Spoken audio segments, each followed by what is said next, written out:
Hotep, everybody. Hey, this is Michael Imhotep, founder of the African History Network and host of the African History Network show. It is Sunday, June 9th, 2024, and we are live. Hope everybody's doing well today. We have a fantastic, exciting show planned today, and I'm going to deal with this nonsense that happened early in the week and this controversy from Representative Byron Donalds, Black Republican from Florida. We're going to talk about Representative Byron Donalds and Candace Owens are wrong about Black families, Jim Crow, man in the house rule, and welfare. Okay.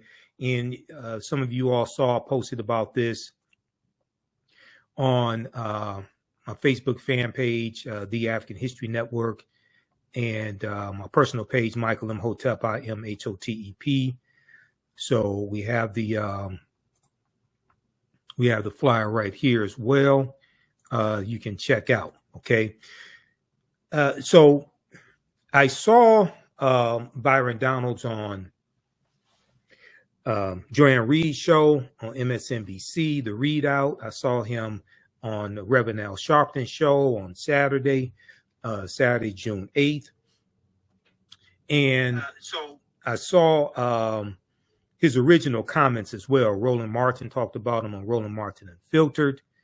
I was on Roland's show on Friday. We didn't get to it. He talked about it like the day before, something like that. And the reason why I wanted to deal with this is because some of these same Black conservative lies Candace Owens spewed on the Breakfast Club show with Charlemagne the God, and nobody there pushed back on her. This was back in March 2024. You know, we dealt with that here on the show also. I eviscerated her arguments here on the African History Network show and provided evidence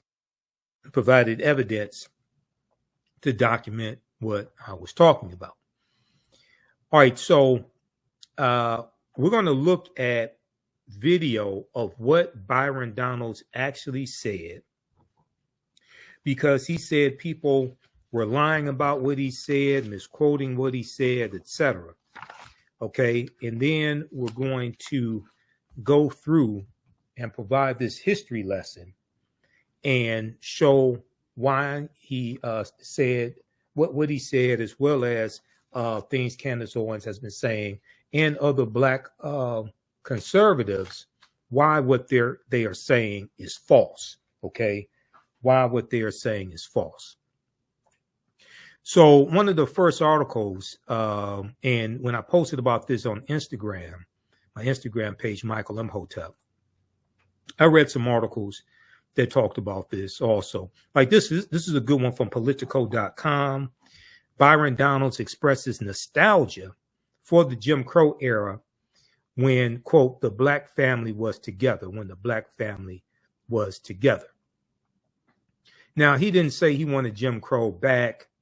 He didn't say Jim Crow was good for African Americans, but he implied that African American families were together during Jim Crow, and he implied somehow the Jim Crow era was better. And now the fake argument that these conservatives are trying to make is, especially African American conservatives, what they try to do is say that the policies of the Great Society program from Lyndon Baines Johnson, these policies harmed African American families, and therefore somehow African American families were better prior to these policies. Okay, so anti-poverty policies, welfare, different things like this.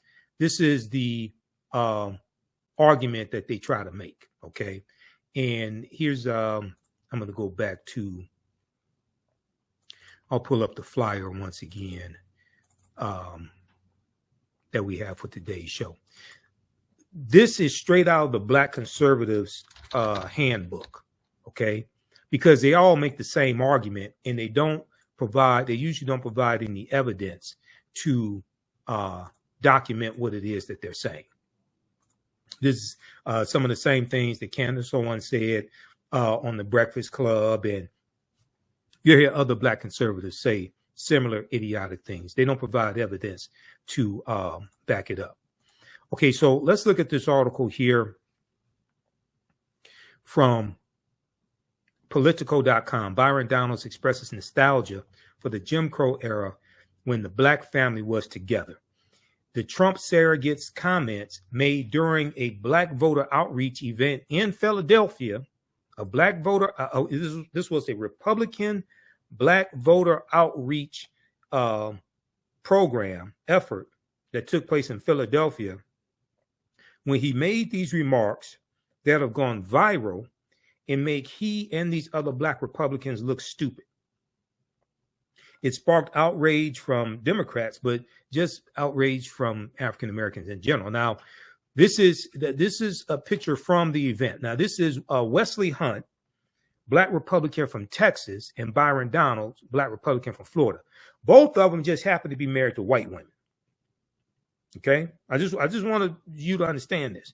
And you know, Roland and I, when I'm on Roland Martin Unfiltered, sometimes we'll go back and forth talking about these African American Republicans married to white women.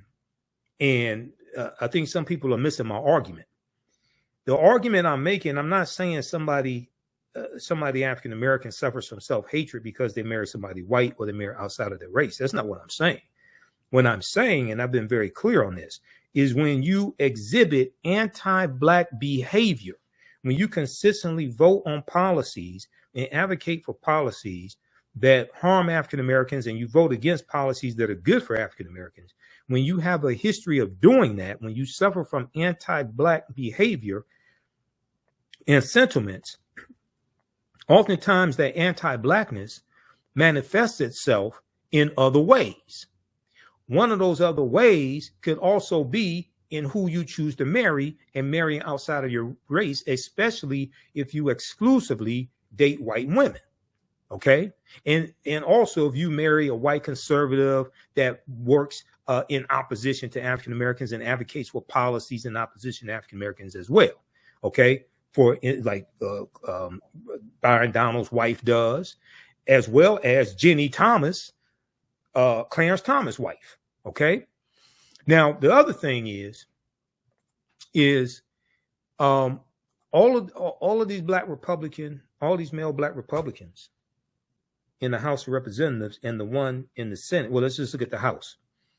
Burgess Owens out of Utah, John James out of Detroit, Wesley Hunt out of Texas, Byron Donald out of Florida, and there's one other one, because there's 5 in the House.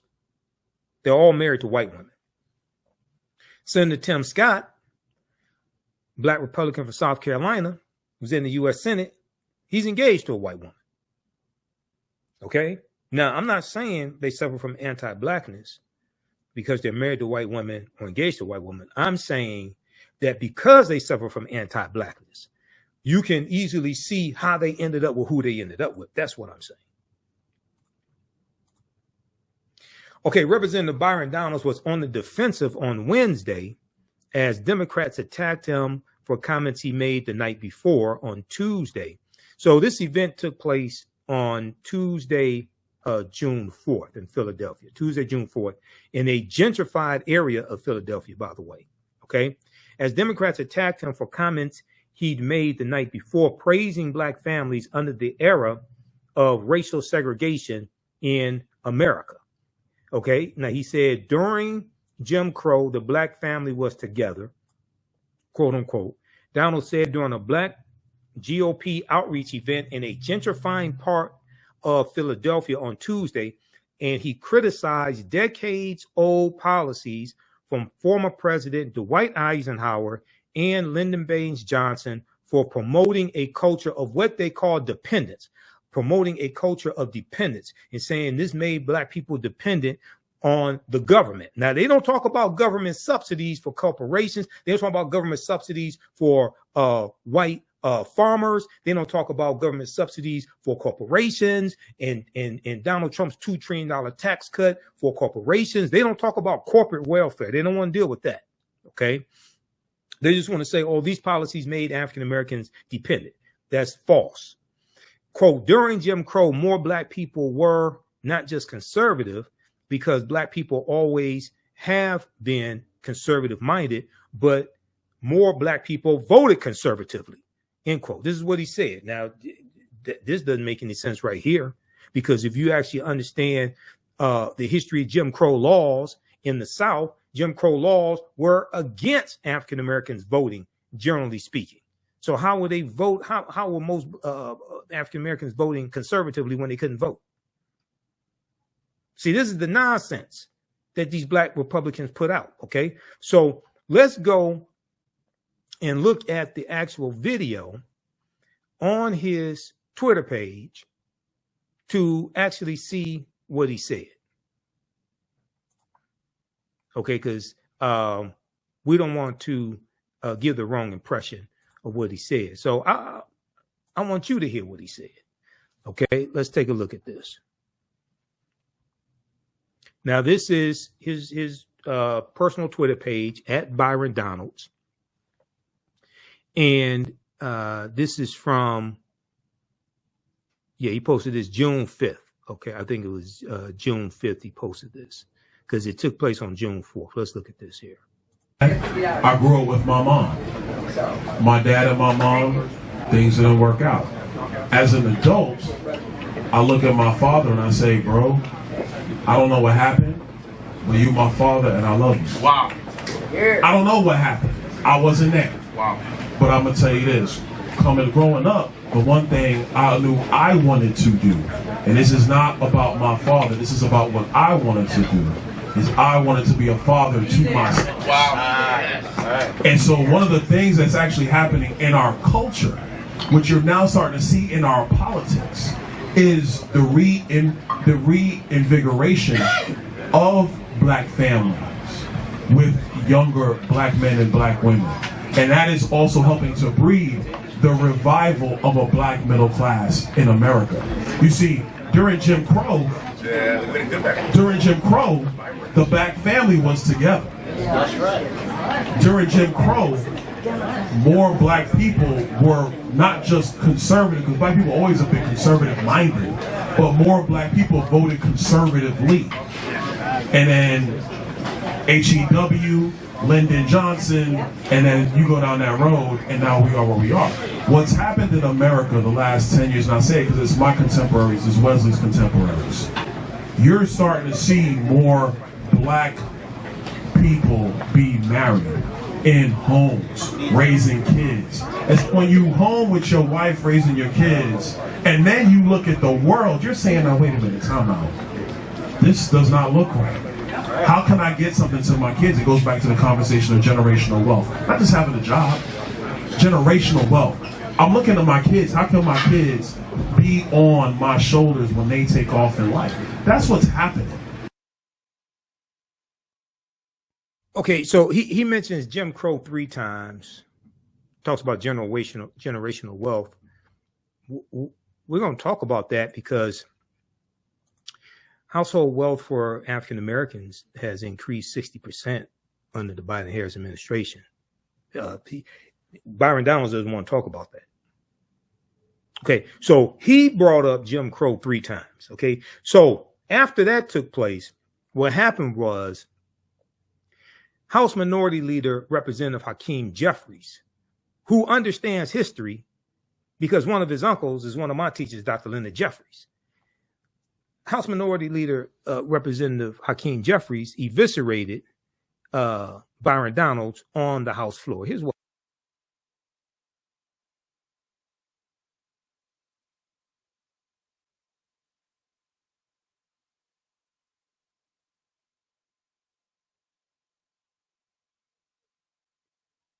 I posted this video on my Facebook fan page, The African History Network, and my Instagram page, Michael Imhotep, Imhotep.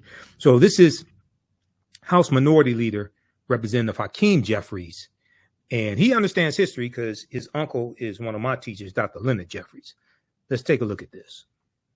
Come to my attention that a so-called leader has made the factually inaccurate statement that black folks were better off during Jim Crow. That's an outlandish, outrageous, and out-of-pocket observation. We were not better off when a young boy named Emmett Till could be brutally murdered without consequence because of Jim Crow. We were not better off when black women could be sexually assaulted without consequence because of Jim Crow. We were not better off when people could be systematically lynched without consequence because of Jim Crow. We were not better off when children could be denied a high-quality education without consequence because of Jim Crow. We were not better off when people could be denied the right to vote without consequence because of Jim Crow. How dare you make such an ignorant observation? You better check yourself before you wreck yourself. Okay, so then he quoted Ice Cube as well. Check yourself before you wreck yourself. So, all right. So that was Representative Hakeem Jeffries as well. And there's been a lot of backlash from this. Representative Jasmine Crockett was on MSNBC this weekend. I think she was on Alex Witt's show on MSNBC. I posted a clip from when Byron Donalds was on Joy and Reed's show, MSNBC. And it didn't go too well for Byron on Joy and Reed. Okay. Here's a clip from this, and this is on our Facebook fan page, also on my YouTube channel. Let me flip over to.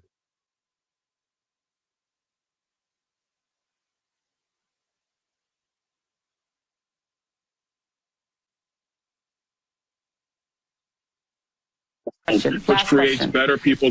Last question, and then I'm going to let you go. Last question. We're out of time, but I'm going to give you one more question. During Jim Crow, could your family have existed? You are in an interracial marriage. Your wife is a white conservative activist. Could your family have existed at all during Jim Crow? No, it could not, Joy, and we all know that. But that's why I am blessed to live in America today as opposed to America during that time. But we cannot ignore the realities of not having fathers in homes. That is important for Black people today and all people today as we move forward for a better America. We are out of time. What I'm grateful for is that we do not live in the Jim Crow era and that fathers do not face the threat of lynching. I'm very grateful of that. Perhaps don't bring up Jim Crow when you're trying to make that example. Representative Byron Donalds, thank you for being here, and we'll be right back. Okay, so I saw the full interview that Byron did with Joanne Reed, and you see, so I posted this on my Instagram page. I put this caption here. Trump-loving Black Republican, and let me see if I can zoom in on this.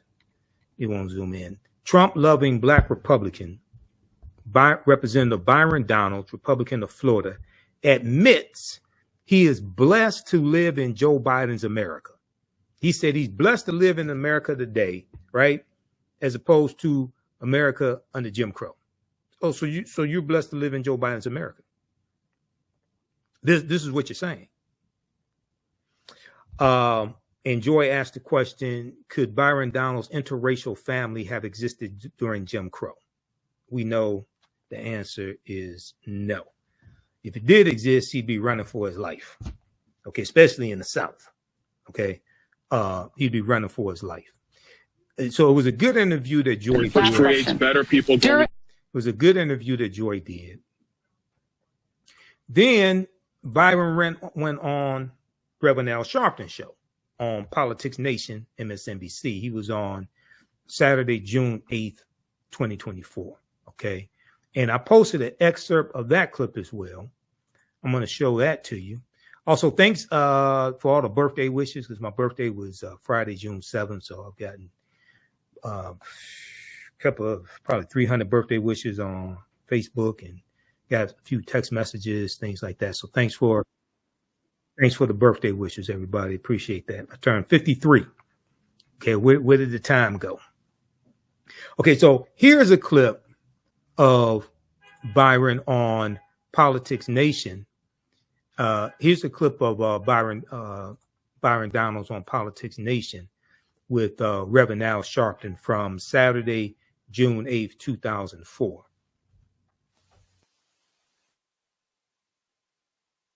We are going to talk about the era, Congressman, and you name a race-based law, then you cannot take race out of the fact Jim Crow was a law against black people. You weren't just talking about the era of Dwight Eisenhower and Harry Truman. You named Jim Crow. There's only one way you could deal with Jim Crow, and that's by race. I mean, look, you and I have mutual friends. People say you're a straight shooter.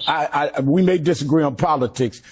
I'm giving you the benefit of the doubt. But look, you were born in Brooklyn. You went down into the South, went to Florida State. You have an interracial marriage. You're the congressman of a district that's not a black district. I mean, how can you even live with yourself acting like Jim Crow was a good era or better era for blacks? What happened to you? Okay, that's real cute. That's real cute. I did not say that. And I'm not going to sit here and have to insinuate that against you. Because right now you're lying about what I said. I did say Jim Crow. I did reference it 3 times. That's not to say that it was better. I never said that. Those words never came out of my mouth. When are you going to get that through your skull and everybody else's skull? I never said that. And the difference between me and a lot of other Republicans, I'm not going to sit here. You said it was better for us. I'm not going to let you lie under Jim Crow to bring families together. Did you say that? Hakeem Jeffries was lying. The Biden campaign was lying. All right. So look at my words. So Byron Donalds sounds like Donald Trump. Everybody's lying on me. People setting me up. The B set me up. He sounds like Donald Trump. Okay. But Donalds is the one who interjected Jim Crow. And they did that for a reason. It's just like when Candace Owens said, we had African Americans had a higher marriage rate during slavery than they do today. Like, you trying to say slavery was a good thing? You want to bring slavery back? So I'm going to go through and dissect these arguments and provide historical evidence to show how these people are lying. Okay. Byron Donalds, Candace Owens, these other black conservatives out here who are running this hustle. They're all reading from the same black conservative playbook. They're all reading from the same black conservative playbook. I understand the playbook. That's how I know what they're about to say. And that's how they all say the same thing. Okay. So let's look at, let's approach it this way.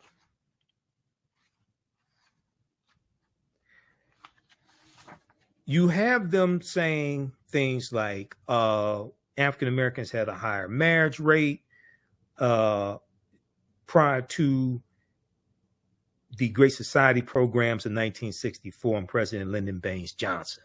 And it was these programs, it was the welfare program that pushed African American men out of the homes, things like this. We've all heard variations of this nonsense, right? Okay, so let's look at some evidence. Now, when I did my takedown of Candace Owens, and that video has been viewed over 50,000 times on our YouTube channel, Michael Imhotep, when I did the original video, and then I did a shorter segment dealing with how Candace Owens is wrong about the man in the house rule. That's on our Facebook and YouTube pages. This was one of the articles that I talked about to provide some historical evidence, right? This is a good article from theroot.com, theroot.com. I'm not a big fan of the Root, but every now and then they do have some good articles. This is an article from June 17th, 2011. June 17th, 2011, by Cynthia Gordy, called Welfare, Fathers and Those Persistent Myths. Welfare, Fathers and Those Persistent Myths. And also when they talked about HEW, That's health, education, and welfare. It's dealing with policies under, the Great Society program from President Lyndon Baines Johnson. We're going to go through and look at some of those Great Society programs as well. Does the state discourage poor fathers from being present in their children's lives? There are the emblematic images like Diane Carroll as a single mother on welfare in the 1974 movie Claudine. Most of us have seen that movie Claudine, co-starring James Earl Jones. She was struggling to hide her boyfriend, James Earl Jones, from the white social worker, okay? Urban legends tell of man in the house rules that prohibit men from living under the same roof as moms who receive public assistance. Between media images, half-truths, and also well-meaning but flawed policies, the belief that the welfare system undermines poor families has been entrenched in the public mind for decades. All of us realize the critical importance of fathers in the home, said Ron Sims, Deputy Secretary of HUD, Housing Urban Development at the time. This is under the Obama administration. Secretary of HUD, he told TheRoot.com at the time, quote, "We want fathers to understand that they are welcome at our housing authority sites and that we want them there to play meaningful roles in raising their children and supporting the women that they've been with," end quote. Now, clearing up misconceptions. They have this section here in this article. Clearing up misconceptions. Let me scroll down to this right here. A particular fact that those giving the side eye to the American welfare system often trot out is that in 1890, married couples headed 80% of all Black households. Okay, so this is during the Jim Crow era, 1890. This is the same year of the Mississippi State Convention, where they rewrote the Mississippi State Constitution to impose poll taxes and literacy tests, property ownership requirements to be able to vote, to suppress the African American vote. Okay, this is that same year. This is during the Jim Crow era that Byron Donalds said Black families were in the home. See, they all these Black conservatives play from the same playbook. And I've been on panel discussions with them, blew them away because I'm a historian. I know they're lying. Read this article right here from the Washington Post. The Mississippi plan to keep Blacks from voting in 1890. We came here to exclude the Negro. We came here to exclude the Negro. This talks about what happened at the Mississippi State Constitution. This article is from May 1st, 2021 by Ronald G. Schaefer. And one of the things it talks about was Solomon Saladin Calhoun, who was a white county judge who presided over the Mississippi State Convention. And he said bluntly why they were there. Okay, he said, let's tell the truth if it burst the bottom of the universe. We have come here to exclude the Negro. Nothing short of this will answer. All right. And the delegates eventually adopted a literacy test and a poll tax geared to suppress the Black vote in a state with a Black majority. The Mississippi plan became the model throughout the South, part of a raft of racially oppressive Jim Crow laws that ended Reconstruction.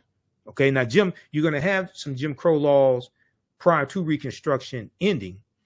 Going back to like 1865, 1866, these were Black codes, right? But the Union troops are in these former Confederate states in the South, enforcing to various extents the new rights of African Americans. So these Black codes, these Jim Crow laws, don't take really full effect until after Reconstruction ends with the Compromise of 1877. Okay. And then you're going to have these state constitutions, Mississippi, 1890, South Carolina, 1895, Louisiana, 1898, Alabama, 1901, etc., Oklahoma, Georgia, etc. Okay. All right. So it's important to understand this period of time, you know, talking about Jim Crow, this and then into the early 1990s prior to 1964. It's going to be the Civil Rights Act of 1964, then the Voting Rights Act of 1965 that strike down Jim Crow laws and strike down these laws that put obstacles in the way of the 15th Amendment to the U.S. Constitution. Mississippi's 1890 convention sought to find a way around the 15th Amendment to the Constitution, which gave African Americans the vote. Okay. It guaranteed, the 15th Amendment of 1870 guaranteed the right to vote for African American men. African American women did not get the right to vote until the 19th Amendment of 1920, but the majority of African Americans still lived in the South in 1920, 1930, 1940. So the majority of us could not vote in the Jim Crow South, even though Byron Donalds said the majority of us voted conservatively during Jim Crow. Most of us could not vote during Jim Crow. Just 2 decades earlier, the Mississippi State Legislature had made history by electing Hiram Rhodes Revels to the U.S. Senate. That was in 1870. Okay, he was the first African-American member to serve in either house of Congress, but that moment of racial progress quickly vanished. This is Hiram Rhodes Revels right here. That moment of racial progress quickly vanished after President Rutherford B. Hayes removed all federal troops from southern states in 1877 because he was the Republican candidate for president. Neither Rutherford B. Hayes nor Samuel J. Tilden, the Democratic president in the 1876 presidential election, had enough electoral college votes to become president-elect. There was a backroom deal at the Wormley Hotel in 1877 where Republicans agreed to Rutherford B. Hayes will remove the Union troops out of the South if the Democrats did not contest him becoming president. And this is what happened. And this ends Reconstruction. Now there's racial violence that's take place that contributes to Reconstruction in 1877. There's an economic depression in this country going back to 1873 called the Panic of 1873. Then in 1874, Democrats take back control of the House of Representatives for the first time since prior to the Civil War, which began in 1861. And because of this economic depression that's taking place, 1876, you have 14% unemployment rate in the country. You have hundreds of businesses, actually thousands of businesses that have closed, things of this nature. Then there were allegations of corruption against President Ulysses S. Grant. So these are contributing factors to Republicans losing power, but also as we go further into the mid 1870s and leading up to 1877, there is a decreasing commitment from Republicans to continue to enter into racial conflicts in the South. Okay, so for instance, in 1871, when you have the Ku Klux Klan Act of 1871, and President Ulysses S. Grant declares martial law in 9 counties in South Carolina. Right, to intervene on behalf of African Americans. But then when the Clinton, Mississippi riot of 1875 takes place in Clinton, Mississippi, President Ulysses S. Grant institutes his non-intervention policy because they got tired of intervening into racial conflicts in the South, and there was a declining commitment from Republicans to keep doing this. Okay. So this is going to lead up to 1877 and the Compromise of 1877. Okay. And I encourage people to, if you read the Smithsonian Mag, read the article when you look at why the Department of Justice was created. It was created in 1870.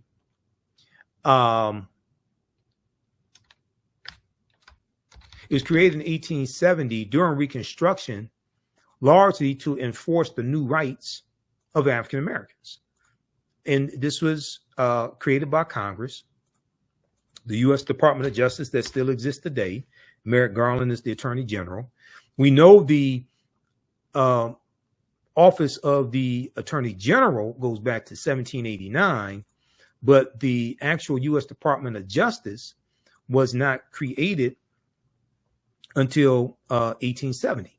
So if we look at this article here from SmithsonianMag.com, official website of the Smithsonian Institute, official magazine website of the Smithsonian Institute, created 150 years ago, the Justice Department's first mission was to protect Black rights.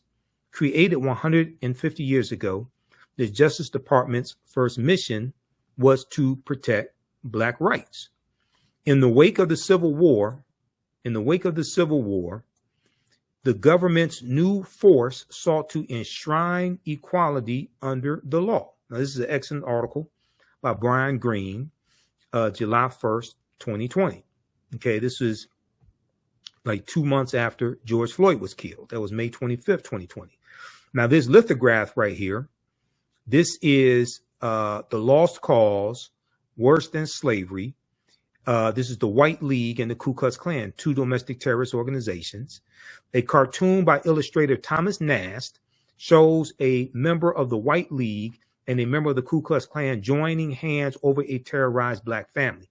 Incidentally, Thomas Nast was the cartoonist who really popularized the secular figure of Santa Claus. It's Thomas Nast's drawings of the jolly fat fellow in the red suit with the rosy cheeks that really popularizes Santa Claus. Yes, you have Clement Clark Moore's poem, A Visit from St. Nicholas, but the actual image of Santa Claus that we know today goes back to Thomas Nast and his cartoon drawings of Santa Claus. Amos T. Ackerman was an unlikely figure to head the newly formed Department of Justice. In 1870, the United States was still working to bind the nation's wounds, torn open by the Civil War. During this period of Reconstruction, which is 1865 to 1877, the federal government committed itself to guaranteeing full citizenship to all Americans, regardless of race. At the forefront of that effort was Amos T. Ackerman, a former Democrat and enslaver from Georgia, a former slave owner and a former officer in the Confederate Army. Though the United States had an attorney general since the formation of the government in 1789, none had been empowered with the full force of a consolidated legal team quite like Amos T. Ackerman, and none had the monumental task of enforcing the 14th Amendment of 1868 and the 15th Amendments of 1870 and new legislation delivering long overdue rights to 4 million formerly enslaved Black men and women. This department's work on behalf of the emancipated population was so central to its early mission that Amos T. Ackerman established the department's headquarters in the Freedmen's Savings Bank building. The Freedmen's Bank, created in 1865 as an act of Congress. We know the Freedmen's Bank is going to collapse in 1874. There's mismanagement, corruption. African Americans lose $2.9 million in deposits when the Freedmen's Bank collapsed in 1874. Now, in the immediate wake of the Civil War, which ends for all practical purposes April 9th, 1865, when General Robert E. Lee surrenders to Ulysses S. Grant at Appomattox Courthouse in Virginia, even though the Civil War is still going to go on to a much lesser extent for another 16 months. It ends officially August 1866, when President Andrew Johnson, who succeeded Lincoln when Lincoln was assassinated in April 1865, President Andrew Johnson announces an official end to the Civil War in August of 1866. Even though General Robert E. Lee, even though his army in Northern Virginia was the largest Confederate army, it was not the only Confederate army. Okay, so there was General Joseph E. Johnston of Tennessee. There was Nathan Bedford Forrest, that traitor, Nathan Bedford Forrest, who goes on to become the first Grand Wizard of the Ku Klux Klan in 1867. And Nathan Bedford Forrest also led the Fort Pillow Massacre in 1864, where you had about 200 African-American Union soldiers who were brutally murdered, brutally executed, many of them shot point blank in the head on General Nathan Bedford Forrest's orders. Okay, so these smaller Confederate armies, terms of surrender had to be negotiated with those generals as well. So the Civil War goes on for a much smaller extent for another 16 months. Officially ends August 1866. History.com has a good article dealing with that. So I teach all this in my the second online class that I teach. And we have a new course starting up on Sunday, June 23rd, 4 p.m. Eastern Standard Time, 2024. Black resistance movements from the Haitian Revolution, U.S. Civil War, Civil Rights Movement, and Black Power Movement, 1800 to 1968. Okay, so you can register for that at our website, AfricanHistoryNetwork.com, and we'll get you some more information on that as well. How's everybody doing? How you like this type of information? Tavares said, "Happy birthday, brother Michael." Okay, thanks. So hopefully you're learning a lot here, because we're gonna get deep into this. Okay, I'm just warming up. All right, I just did a presentation for the Unity group. I just did a webinar for them from 6 p.m. to 8 p.m. today. So I did 2 hours with them. So now we're here for the African History Network show today. So I'm just warming up. All right.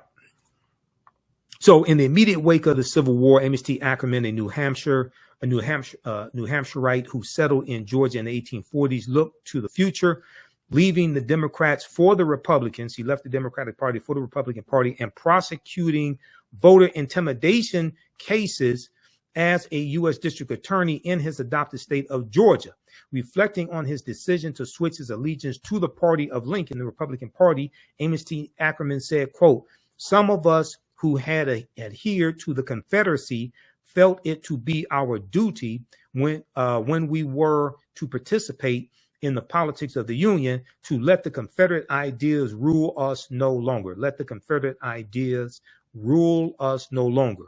Regarding the subjugation of one race by the other as an appurtenance of slavery, we were content that it should go to the grave in which slavery had been buried," end quote. So what's going to happen is that martial law is going to be declared in 9 counties in South Carolina, okay, by President Ulysses S. Grant.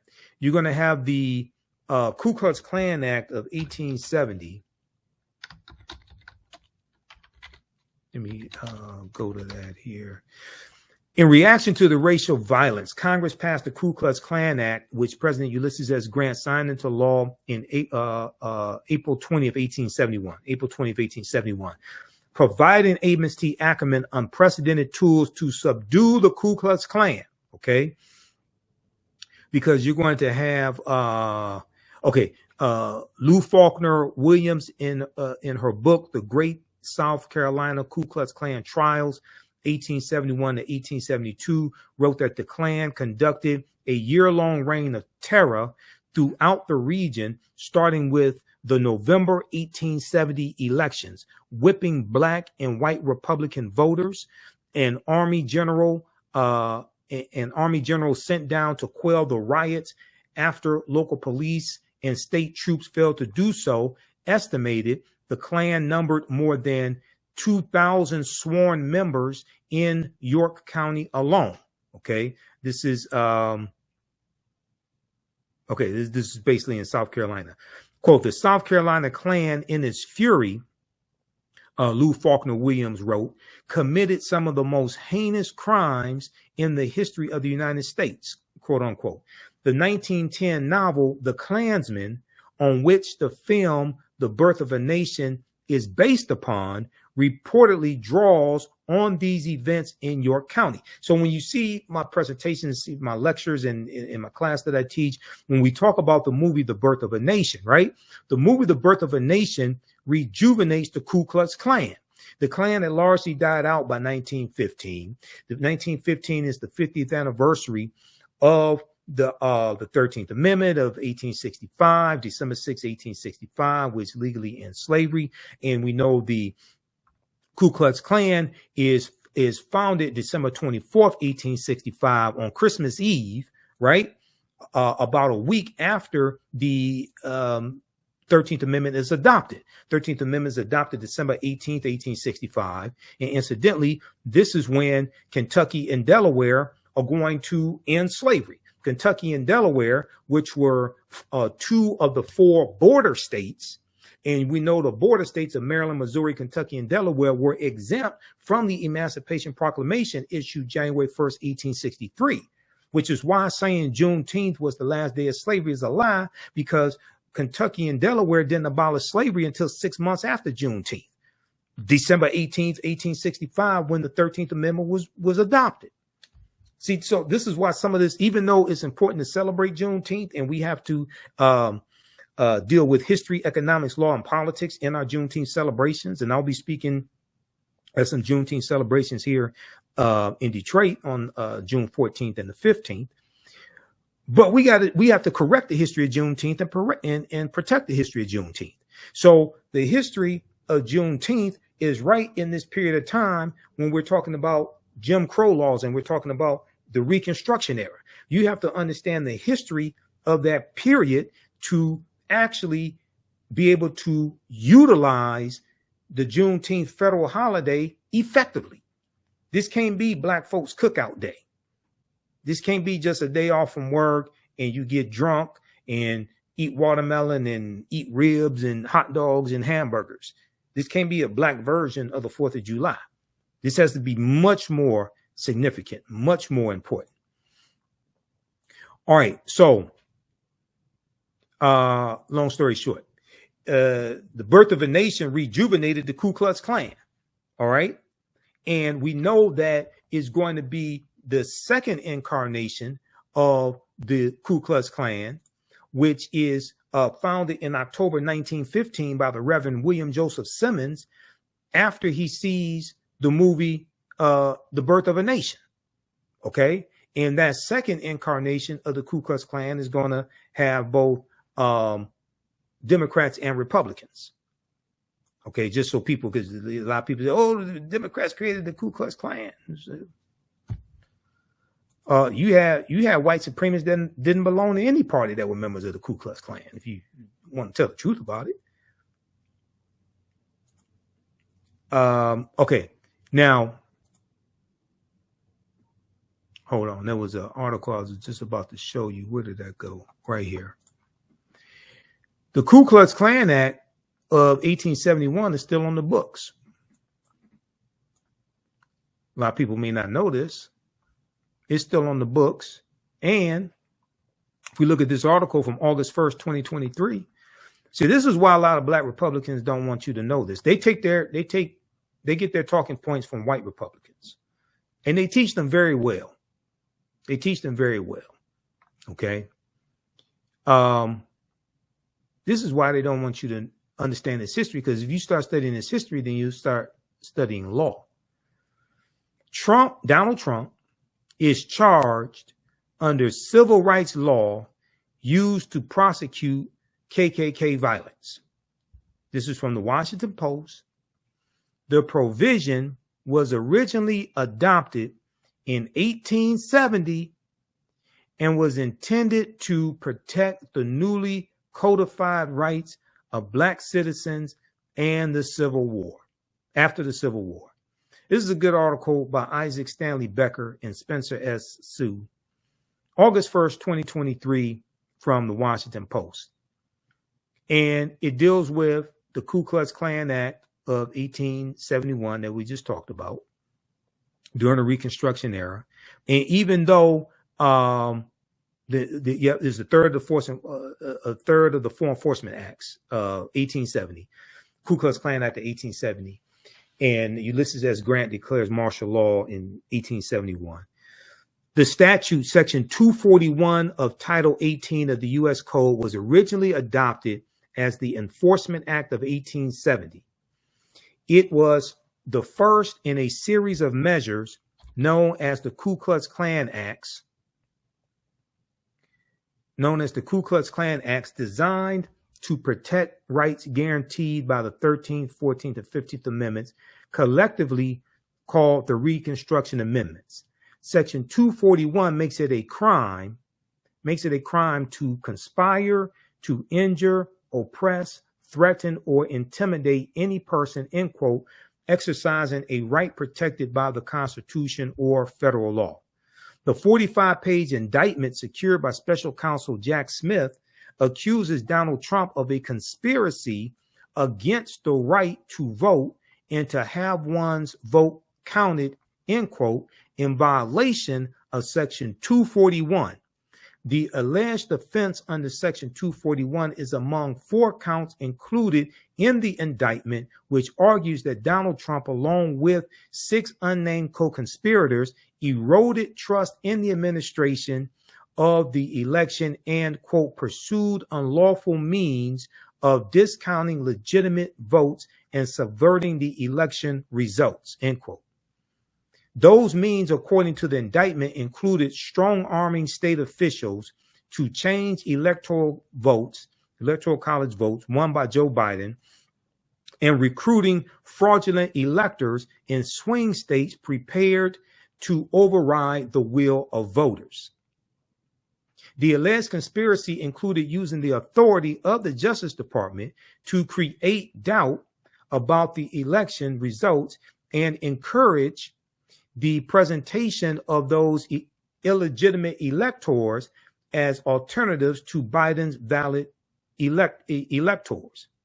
And according to the indictment, it involved pressuring Vice President Mike Pence to delay or thwart the certification of Biden's victory on January 6, 2021, and capitalizing on the violence unleashed that day to, quote, levy false claims of election fraud and convince members of Congress to further delay the certification based on those claims, end quote.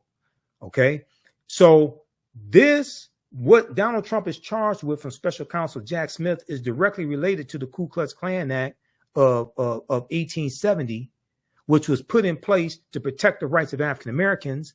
And this son of a bitch tried to invalidate the vote of 16.9 million African Americans when he tried to overturn election results.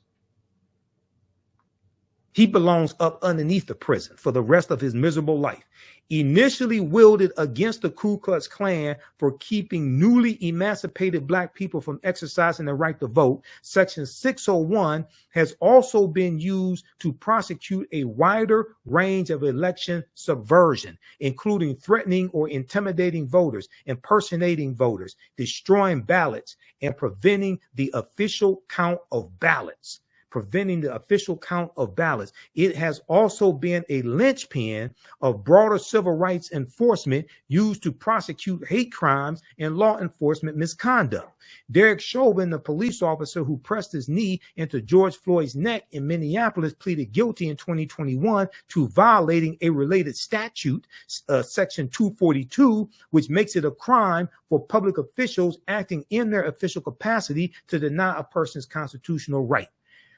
Any Black person who sits up and supports a white supremacist domestic terrorist like Donald Trump is sick, and they either don't understand history and they're lying to you, or they do understand history and they're still lying to you. You can't understand history and support this demon right here, Donald Trump. Go read this article here. What Donald Trump is being charged with, the law that he's being charged with, that's from the Ku Klux Klan Act. Isn't it poetic justice that this traitor is being charged with the same thing that they were charging these domestic terrorist Klansmen in 1871 of prosecuting them and putting them in jail? Now, let me ask you a question. Who's explaining this to you? Who have you heard explain this to you? Has the Breakfast Club explained this to you? Charlemagne the God, all these black social media disinformation agents out here? Who's explaining this to you? This article didn't come out yesterday. This article, we talked about this here on the African History Network show before. This is the type of research I do. Okay. This article is from 2023.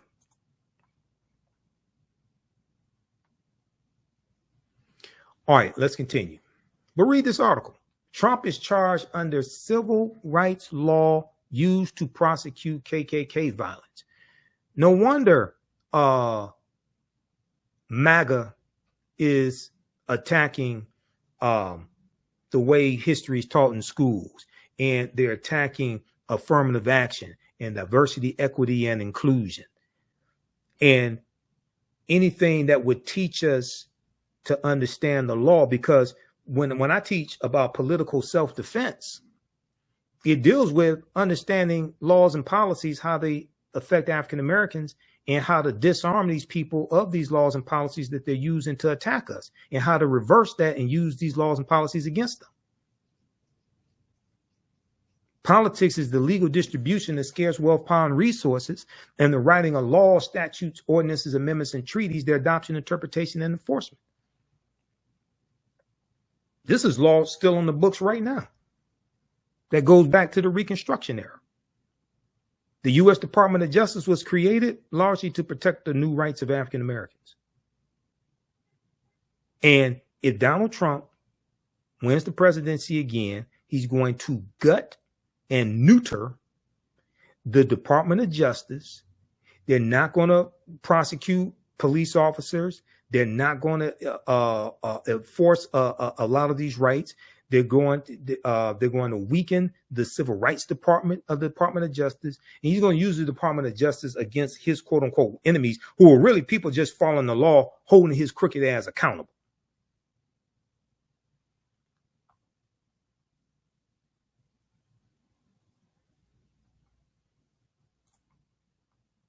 Okay, now we got this person. I don't know how often Velma watches the African History Network show. Probably not too often. She said, my question to you is, do you understand that there is no one running for president that deserves the black vote in America? That's false. Have you read this document right here, Velma? Fact sheet: the Biden-Harris administration advances equity and opportunity for black Americans and communities across the country. This is a 36-page document that takes you through policy by policy. Now, this one was last updated February 27, 2023. I've read the new one that was updated February of 2024. And it's good. See, I don't get into arguments with people that don't understand politics and law. This takes you through, this is at whitehouse.gov, where all this information is. I've gone through and read numerous fact sheets there that break down these policies and show you directly how these policies from the Biden-Harris administration are helping the African-American community. They talk about the bipartisan infrastructure bill. Yeah, but out of 260 Republicans, only 34 voted for it. Only 19 in the Senate and 14 in the House voted for it. Overwhelmingly, all the Democrats in both the House and the Senate voted for it. Yeah, it was bipartisan, but only 34 out of 260 Republicans voted for the bill, the $1.2 trillion infrastructure bill, the $1.9 trillion American Rescue Plan that lifted 1 million African-American children out of poverty, okay, that saved the U.S. economy. No Republicans in the House or the Senate voted for the bill. Implementing robust regulatory reform to reverse because Donald Trump either got rid of or greatly weakened 100 environmental policies that were held over from the Obama administration and previous administrations, and environmental racism, climate change, and environmental issues disproportionately negatively hurt African Americans. Black-owned businesses, you see the fastest rate of African American-owned businesses being created in 30 years. The lowest unemployment rate in history of African Americans in April 2023, when it dropped down to 4.7%. I was looking at that earlier today. 15 million jobs created, 2.6 million jobs for African Americans. The president's economic agenda has led to a historically low unemployment, including among Black Americans. That's true. Lowering energy costs, the Inflation Reduction Act, because African Americans are disproportionately harmed by the temperatures in our communities being higher temperatures because of climate change. So the Inflation Reduction Act it reduces energy costs. And this is the first really large bill to fight against climate change. Making home efficiency upgrades more affordable, creating economic opportunities and good paying jobs, supporting unions. One of the things Biden did was he signed an executive order that required at least $15 an hour to be paid for all federal employees and contractors. African Americans are 18.4% of the federal workforce. That gave a lot of them raises. Provide relief to farmers. The Inflation Reduction Act includes $5.3 billion that will provide relief to tens of thousands of farmers. Of that money, $3.1 billion will help distressed borrowers pay off their farm debts without ultimately taking the land or making the farmer ineligible for future assistance. An additional $2.2 billion will go to farmers who have suffered discrimination by the USDA farm programs, making critical investments in Black families and communities in the American Rescue Plan that no Republicans in the House or the Senate voted for. Historic expansion of the child tax credit, cutting child poverty to record lows for Black children. Then you look at the investment that was made for child care, supporting child care providers and reducing child care costs for Black families. Black families are nearly 2 times more likely than white parents to have to quit, turn down, or make a major change in their job due to child care disruptions. The American Rescue Plan that no Republicans in the House or the Senate voted for, that Byron Donalds voted against, that Wesley Hunt voted against, that every Black Republican in the House of Representatives voted against, and punk ass Senator Tim Scott voted against this as well. The American Rescue Plan provided a $39 billion lifeline to help child care providers stay open and compensate early child educators as they provide safe and healthy environments for children and help parents work. States have already delivered American Rescue Plan stabilization grants to more than 200,000 child care providers, 1 in 5 of whom are Black. That's 20%, with 13.5% of the population. That's 20% for those who are mathematically challenged. Let me repeat this. Who is explaining this to you? Who is explaining this to you? American Rescue Plan stabilization grants were delivered to more than 200,000 child care providers. 1 in 5 of these child care providers are African Americans, serving as many as 9.5 million children and their families. In most states, providers in 98% of persistent poverty counties receive aid, and more than half of the providers receiving funds were operating in the most racially diverse counties in the country. Okay, read the rest of that. Then you go, the American Rescue Plan also helped lower child care costs for all families, including Black families, including by expanding the child and dependent care tax credit. The American Rescue Plan tripled the earned income tax credit for 17 million workers without dependent children. Then they talk about the $46.5 billion that was in the American Rescue Plan for renter assistance for renters as well as landlords, and how some African Americans were able to take advantage of that and stay in their homes. Extending a lifeline to struggling small businesses and expanding access to capital.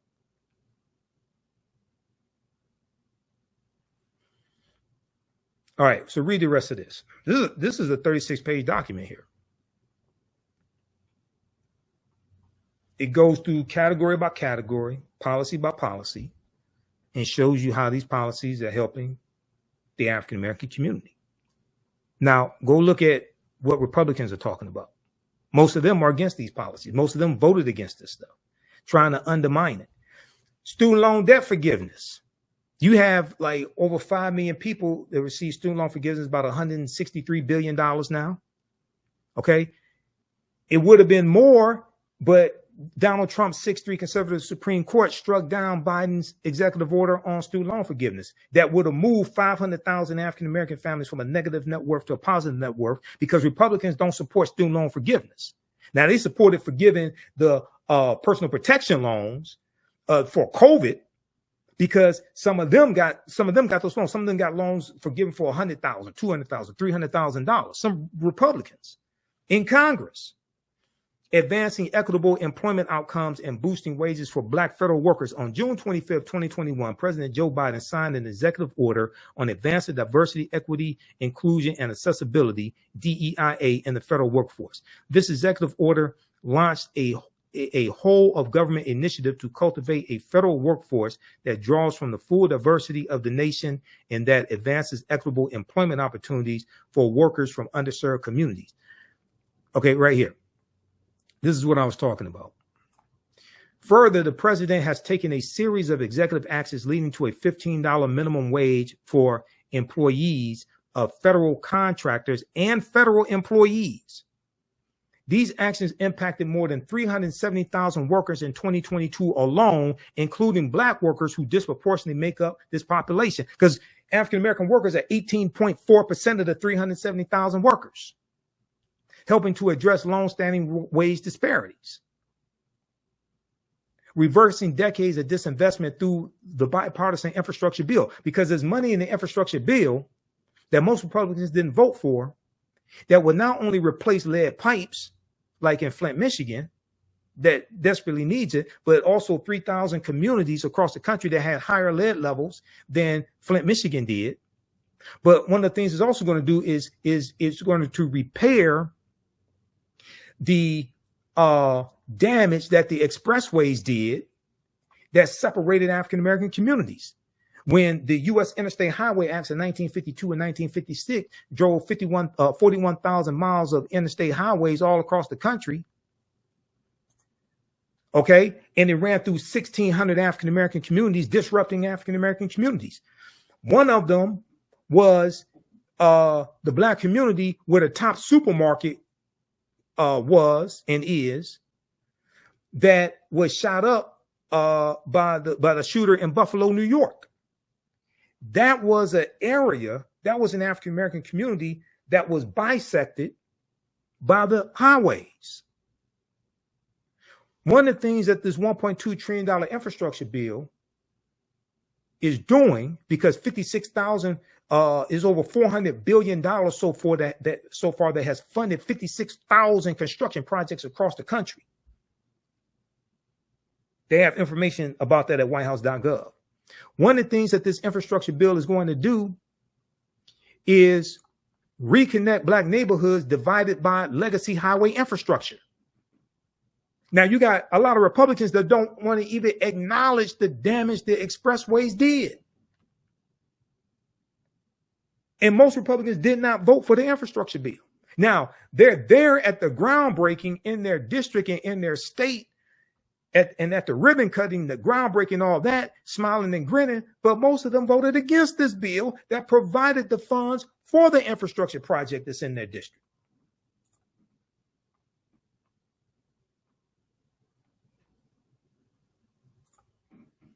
And provide other resources to finally give Black communities a fair shot at the American dream. So we need this and more, yes, but most Republicans voted against what you got and will nullify it and take it away if they take back full control of the Senate, expand their margins in the House, and take back the White House.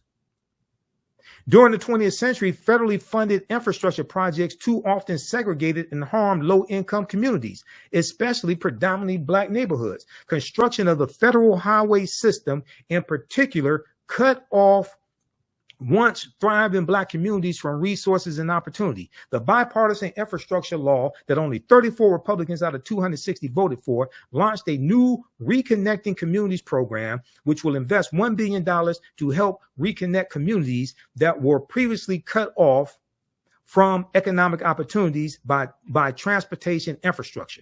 In addition, the Inflation Reduction Act includes $3 billion for the Neighborhood Access and Equity Grant Program to help advance transportation projects in disadvantaged or underserved communities. Over the past year, Department of Transportation has awarded grants to multiple projects to reconnect communities, including an interstate capping project in Atlanta, a Greenway project in St. Louis, and the I-375 Detroit Community Reconnection Project right here in Detroit, right near where I live. Read the rest of this. Assisting black landowners in resolving title issues. An estimated 60% of black-owned land in the South is heirs' property that passes through inheritance without a will, and that, as a result, has historically rendered owners ineligible for U.S. Department of Agriculture, USDA programs, including lending. I've done entire shows dealing with heirs' property because the loopholes in heirs' property laws is one of the ways historically our land has been taken away from us. That and overtaxation, because about a month ago, we did the show when we talked about Andrew Carl's new book that deals with how African Americans, since like the Reconstruction era, have been overtaxed by $600 billion. In July 2021, the USDA rolled out the heirs property relending program, which primarily aids underserved communities, including Black Americans. The new program provides funds to assist heirs in resolving ownership and succession issues on farmland with multiple owners. Launched an initiative to cut junk fees. Who's tired of junk fees? Lowering healthcare costs and improving health outcomes for Black communities. President Biden is committed to keeping healthcare costs down for individuals and families and improving access to healthcare to address disparities in Black communities. These policies and programs include lowering healthcare costs and expanding coverage. There's a record number of people who signed up for the Affordable Health Care Act now, 41 million. Many of them are African Americans. Millions of lower and middle income Black families enrolled in health insurance marketplaces saw their premiums lowered or eliminated as a result of the American Rescue Plan and will continue to benefit from provisions included in the Inflation Reduction Act. Oh, by the way, did I tell you no Republicans in the House or the Senate voted for the Inflation Reduction Act? I forgot to tell you that. No Republicans in the House or the Senate voted for the Inflation Reduction Act, and they're saying if they take back control of the keep control of the House, take back control of the Senate and the White House, they're going to reverse some of the policies that are in the Inflation Reduction Act that are beneficial to us.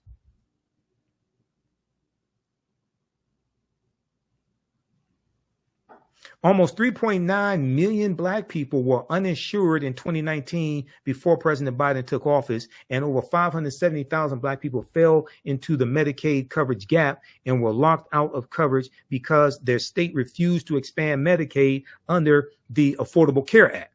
Like a lot of Republican-controlled states, a lot of them refused to expand Medicaid. Then the administration's efforts to expand access to coverage has driven the uninsured rate to historic lows, with more than 3.6 million people gaining coverage during last year's record-breaking 16.3 million American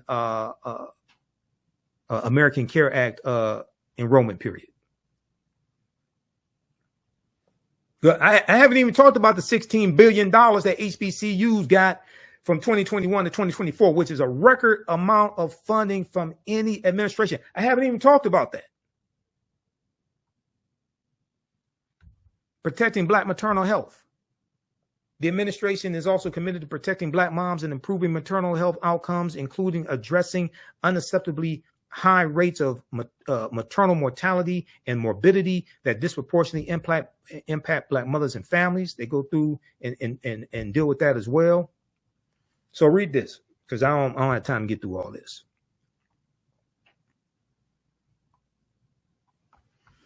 This is at whitehouse.gov.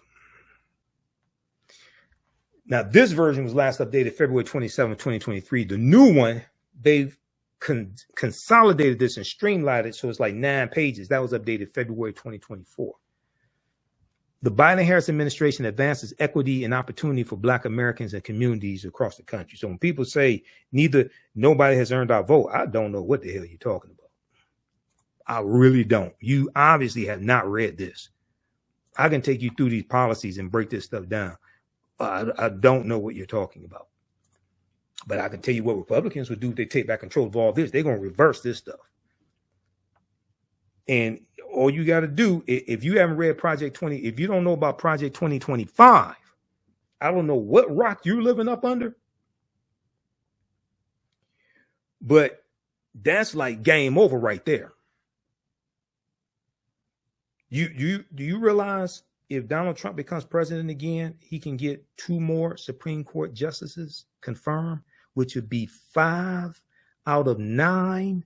And these are lifetime appointments, because if he gets reelected, Justice Roberts and Clarence Thomas are going to resign because they're going to step down because they're old. And Trump will appoint some young ultra conservatives in their 30s that could be there for the next 50 years ruling on cases.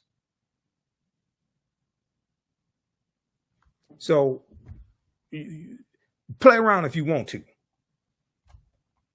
This is straight up war. Play around if you want to. This is why this chicanery and skullduggery of a Byron Donalds and Candace Owens is so pernicious, because I know they're lying. And I can prove it. And they're working on behalf of these crazy MAGA people like Trump and his cronies.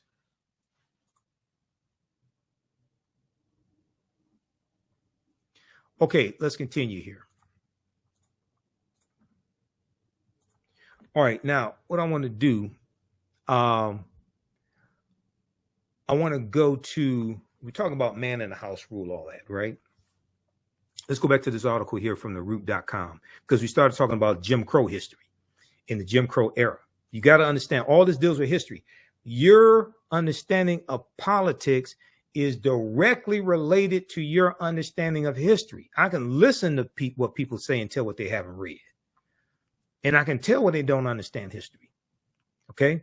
So let's go back to this article from theroot.com, which breaks this down, called Welfare Fathers and Those Persistent Myths. Welfare Fathers and Those Persistent Myths, by Cynthia Gordy. Okay, we're going to go to the section that deals with clearing up misconceptions. A particular fact that those giving the side eye to the American welfare system often trot out is that in 1890, the same year as the Mississippi state constitution was voted on and written at the Mississippi State Convention. That's how we got on that whole topic. 1890, married couples headed 80% of Black households. 1890, married couples headed 80% of Black households. The figure held constant over the next 7 decades through 1960. However, by 1970, after President Lyndon Baines Johnson established social reforms like WIC, the special supplemental nutrition program for women, infants, and children, food stamps, Medicaid, and public housing projects, Black families with mothers and fathers at home have fallen to 64%. Black 2-parent homes continue to plummet over the next 20 years, hitting 38% in 1990, where it has since remained. Okay, now it's gone up since then. This article is from 2011. I got some other evidence from the U.S. Census Bureau. It's gone up since 1990. Okay, Black 2-parent homes continue to plummet over the next 20 years, hitting 38% in 1990. But Andrew Billingsley, a sociologist, acclaimed for his pioneering work tracing the African-American family, attributes the abrupt change in family structure not to welfare policies, but to rising unemployment. Not to welfare policies, but rising unemployment. He's absolutely correct on this. I talked about this when I went through and deconstructed and destroyed Candace Owens' Breakfast Club argument. Quote, what happened in the mid-1950s were technological changes that abolished unskilled jobs that most black men could do and created high-tech jobs that they couldn't do. Okay, he's absolutely correct on this. Okay, and I've talked about this before. What happened in the mid-1950s were technological changes that abolished unskilled jobs that most black men could do and created high-tech jobs that they couldn't. Andrew Billingsley, sociologist, told TheRoot.com, explaining that the advent of efficient goods-producing machines drove millions of black men out of the stable blue-collar workforce. Quote, that's what kept black families from getting and staying married, not the welfare system. To say otherwise is a misunderstanding of the data, and it's a misreading of history, end quote. He's absolutely correct. I'm going to show you some more evidence on this. On the subject of common misconceptions about public assistance, HUD, Housing and Urban Development, would like to clarify that there is no public housing eligibility requirement that excludes couples. There is no public housing eligibility requirement that excludes couples. Some states used to apply such regulations, but the U.S. Supreme Court struck down those regulations in 1968. Uh-oh. Whitney Houston, we have a problem. So now, why didn't Candace Owens tell you this on the Breakfast Club interview? Why didn't Byron Donalds tell you this when he was sitting there in Philadelphia smoking a cigar with Wesley Hunt, talking about Jim Crow? And our families were together in Jim Crow. Why didn't Byron Donalds tell you about this? Why didn't Larry Elder and all these other black conservatives out here? Why don't they tell you? And Senator Tim Scott? Because they all read from the same playbook. Quote, the notion that we have rules prohibiting fathers from living in the home is simply not true, said Sims, who added that the agency does take income levels into consideration. Quote, but if two parents are working and don't qualify, we have a significant supply of other affordable housing programs around the country for them, end quote.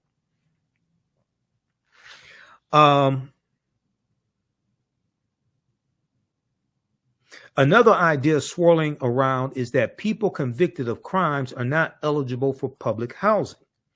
Quote, under the national policy, there are only 2 crimes for which we prohibit anyone from coming in, and that's if you sold methamphetamine. Now, this is as of 2011 when this article came out. I'm not sure if this has been updated. The policy: if you sold methamphetamine, or if you are a lifetime registered sex offender. Okay, if you sold methamphetamine, or if you are a lifetime registered sex offender, Sims explained. Yet local authorities can set other standards, and some do bar applicants with records. Quote, our goal is family reunification. We've let local housing authorities know that we want that changed, end quote, said Sims. Okay, now, so read the rest of this article here. Welfare fathers and those persistent myths. Welfare fathers and those persistent myths. And I want to look quickly here at the man in the house rule, because this is some nonsense that Byron Donalds, when he was there in Philadelphia smoking a cigar, but in other since that took place in other media appearances where he tried to defend what he said, he talks about the policies from Lyndon Baines Johnson and Great Society programs and how it broke up black families, things like this. Okay, so let's look at this piece here from encyclopedia.com, which deals with the man in the house rule.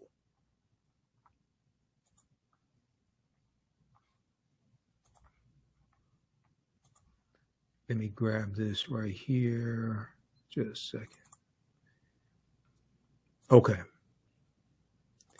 Because I haven't heard anybody else talk about this.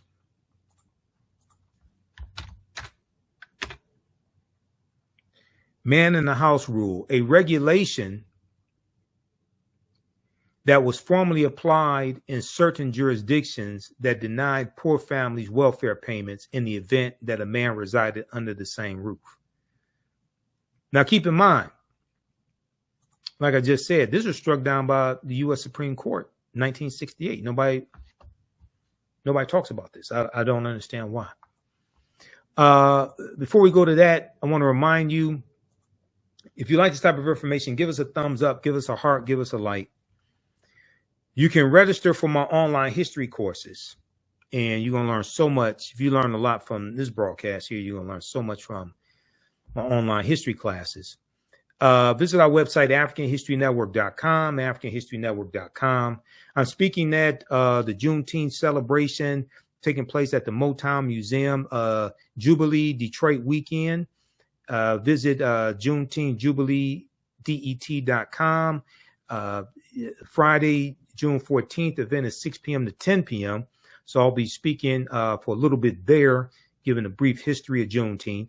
Dancing in the Street, Motown Museum, 2648 West Grand Boulevard, Detroit, Michigan. We have the information at our website, AfricanHistoryNetwork.com. Then Saturday, I'm on a panel discussion at 3 p.m. The event is 12 noon to 6 p.m. Saturday, June 15, 2024. Liberation for Life at the Joseph Walker Williams Community Center, 8431 Rosa Parks Boulevard, Detroit, Michigan. A family fun day to promote health, wealth, and education. And then Sunday, June 16th, 12 noon to 6 p.m., Freedom Festival, Eastern Market District. I'll be there as well. I probably won't be speaking there. I'm speaking Friday and Saturday, but we'll see what happens Sunday. Okay, so we have the information at our website, AfricanHistoryNetwork.com. Visit Juneteenth Jubilee DET.com for more information. My Saturday class is Ancient Kemet, the Moors, and the Ma'afa. Understanding transatlantic slave trade, what they didn't teach you in school. We deal with thousands of years of history, what leads up to transatlantic slave trade taking place. You can register right now for it and watch the previous class sessions. We do the sessions live. All the sessions are archived and recorded. You can go back and watch it anytime. Even after the course is over with, you still have full access. Our next class is Saturday, June 22nd, 4 p.m. Eastern Standard Time. Click right here to register here. We have the class lesson plan here that you can download, and it goes through and gives an overview of the topics for each class. We look at 200 slides that I put together, 80 to 100 articles. There are 15 books that we reference. You don't have to buy any books to follow along in class. Then the second class that I teach that's starting up Sunday, June 23rd, 2024, 4 p.m. Eastern Standard Time, Black Resistance Movements from the Haitian Revolution, U.S. Civil War, Civil Rights Movement, and Black Power Movement, 1800 to 1968. Okay, we go through and look at this history chronologically, year by year, and look at what leads to the Civil War taking place.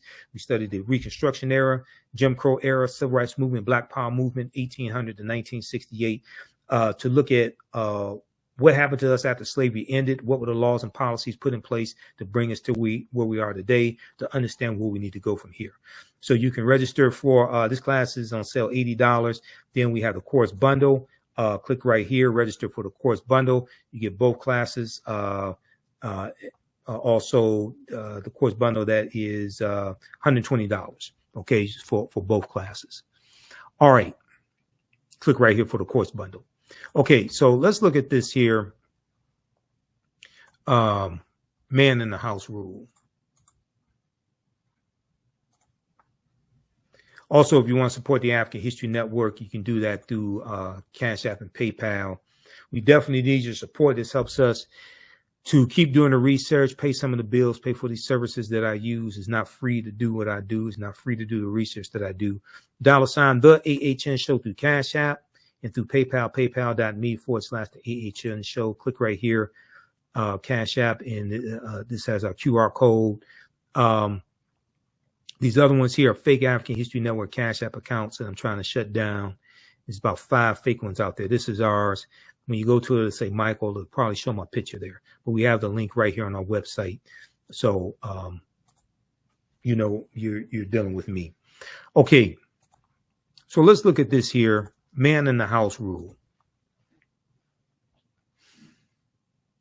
And this is from encyclopedia.com.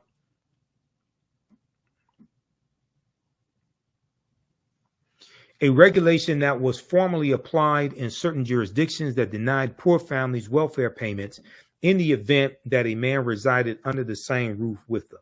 In the event that a man resided under the same roof with them. Under the man in the house rule, a child otherwise qualified for welfare benefits was denied those benefits if the child's mother was living with or having relations with any single or married able-bodied male. Okay, if the mother was living or having relations with any single or married able-bodied male. The man was considered a substitute father even if the man was not supporting the children. Before 1968, administrative agencies in many states created and enforced the man in the house rule. Now, this was enforced at the state level. See, Candace Owens and Byron Donalds, they blame President Lyndon Baines Johnson. They didn't say it was enforced at the state level, not coming from the federal government. Before 1968, administrative agencies in many states created and enforced the man in the house rule. In 1968, the U.S. Supreme Court struck down the regulation as being contrary to the legislative goals of the Aid to Families of Dependent Children, known as AFDC. But wait a second. The Black conservatives say this was the whole purpose of these diabolical programs to break up the Black family. The U.S. Supreme Court in 1968 struck down the regulation as being contrary to the legislative goals of Aid to Families of Dependent Children program, AFDC. The AFDC program was established by the Social Security Act of 1935. We're coming to that in just a minute because we're coming to look at the Great Society programs that these Black conservatives keep lying about that helped a whole lot of poor-ass white people. The AFDC program, established by the Social Security Act of 1935 under President Franklin Delano Roosevelt, and that was to help white people. This provides benefits to keep the children of impoverished parents. In the U.S. Supreme Court case of King versus Smith of 1968, the U.S. Supreme Court entertained a challenge to the man in the house rule brought by the 4 children of Miss Sylvester Smith, a widow. These children were denied benefits by Dallas County, Alabama. Alabama is one of the poorest states in the country. Red state, former Confederate state, Alabama. The red states, these are the poorest states in the country. Okay? Alabama, Mississippi, all these former slaveholding states.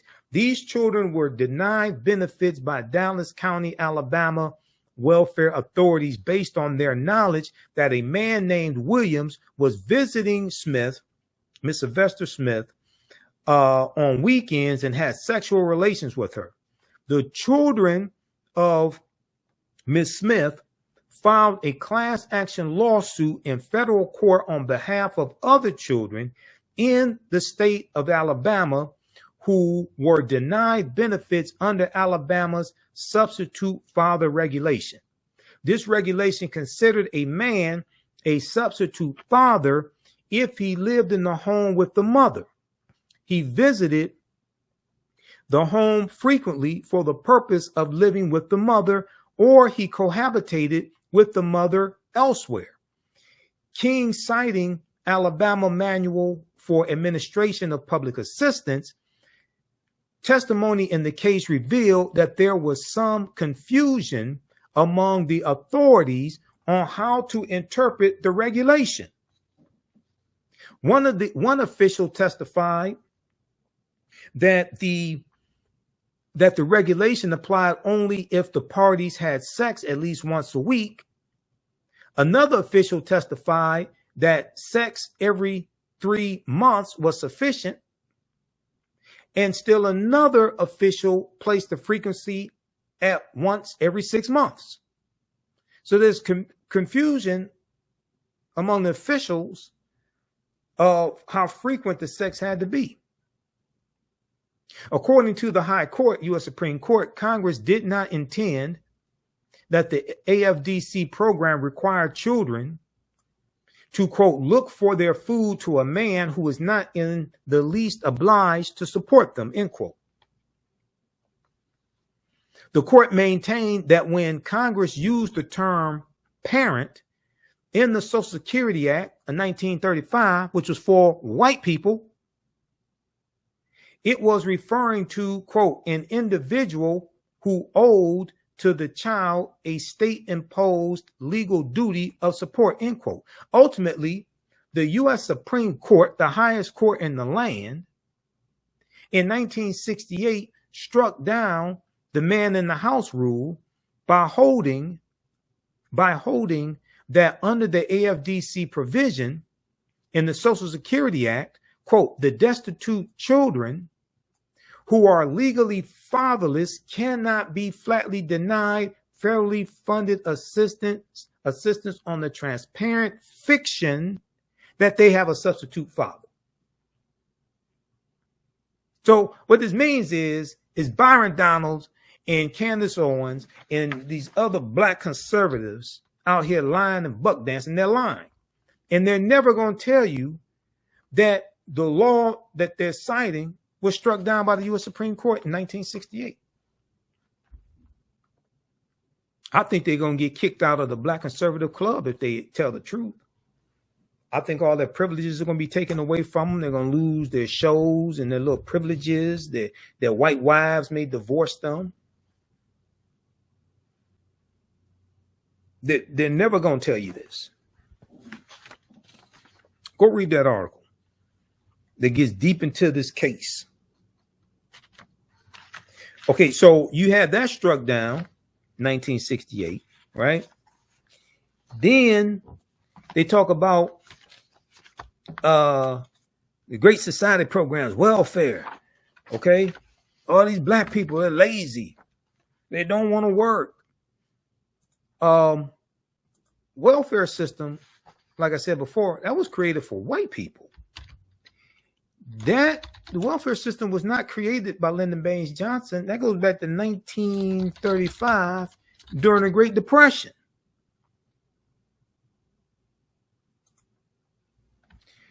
Let's look at this from archives.gov. What's archives.gov? That's the U.S. National Archives. You know, the same U.S. National Archives that wanted the classified documents back from Donald Trump. And he said because of the Presidential Records Act of 1978, he can keep the documents. But that's not what the Presidential Records Act of 1978 says. You can go read it at archives.gov, U.S. National Archives, because I read it. That's how I know he's lying. This says all those documents that presidents have are supposed to go to the U.S. National Archives because they belong to the people. If there's some documents that he has to keep or something, or what have, or if he needs documents for, like, to write a book, there's a process to go through to keep documents temporarily or something like that. You can't just say the Presidential Records Act says I can keep these documents, therefore you keep it, and then you ignore subpoenas from the National Archives. You just ignore that stuff. No. That's not how the real world works.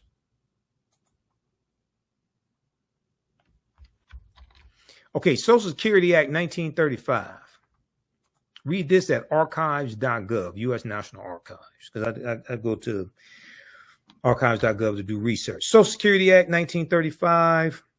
On August 14, 1935, the Social Security Act established a system of old age benefits for workers, benefits for victims of industrial accidents, unemployment insurance, and aid for dependent mothers and children, persons who are blind, and persons with disabilities. That was created in 1935, and that was created largely for white people and white women. That was not created for African Americans.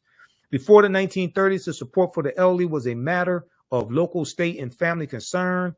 On January 17, 1935, President Franklin Delano, not Delano, Delano, Delano, Roosevelt sent a message to Congress asking for Social Security legislation. The same day, Senator Robert Wagner of New York and Representative David Lewis of Maryland introduced bills reflecting the administration's views. Okay, so read the rest of this here. This deals with the welfare system that the black conservatives say was created by President Johnson. That was created during the Great Depression, and that was part of the Social Security Act of 1935. And that was for white people.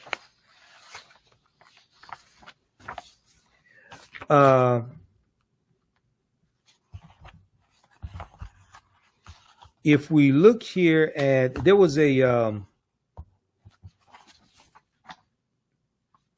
really good article by thegrio.com, Michael Harriot at the Grio. And I'm not a big fan of Michael Harriot at the Grio. He does write some good articles every now and then. There was this one right here. They did a fact check on these lies Byron Donalds was telling. And they did a pretty good job with the fact check.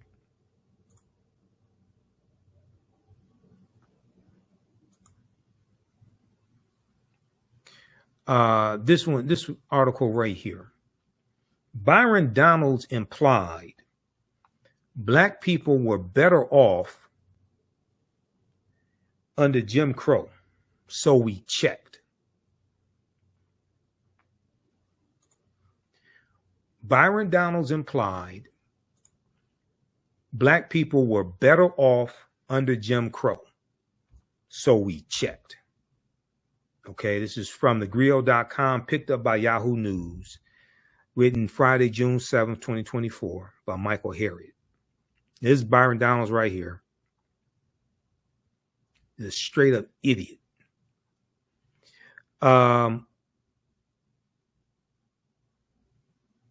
Let's see. Byron Donalds voted to overturn election results in 2020. So it wasn't unusual when people accused the two-term congressman of valorizing the era of government-approved racism known as Jim Crow. Okay, so they go through and break down, do some fact-checking here. What was Jim Crow? After the 1876 presidential election, 15 white men gathered in a room to figure out a solution to the first Stop the Steal movement, known as the Wormley Agreement or the Compromise of 1877. 5 Supreme Court justices, 5 senators, and 5 representatives awarded the presidency to the Republican candidate Rutherford B. Hayes in exchange for ending the Reconstruction era. The concessions included a specific accommodation that the federal government would stop forcing former Confederate states to recognize the constitutional rights of black citizens. Now, notice how none of these black conservatives want to tell you that the Republican Party turned their backs on African Americans. And this is one of the reasons why Reconstruction ended. Because the Republicans sided with the Democrats and said, if you let Rutherford B. Hayes become president, he removed the Union troops out of the South. Therefore, you can take back control of the governments and you can do whatever you want to do. None of these black MAGA conservatives / Republicans, notice how none of them tell you this. This is documented history. Legislatures in northern and southern states immediately created a series of racially discriminatory policies that became known as Jim Crow laws. For 100 years, from the end of race-based slavery until the passage of the Civil Rights Act in 1964, every black person in America lived under this constitutionally enforced government-approved system of white supremacy. Because of Jim Crow, the black codes created after emancipation were now the law of the land. Segregated schools were mandatory under Jim Crow. Under Jim Crow, it was perfectly fine to disenfranchise black voters and ban non-white people from living where they wanted. Jim Crow excluded black taxpayers from using facilities built and maintained with their tax dollars. Like, for instance, you couldn't use, generally speaking, you couldn't use the public library.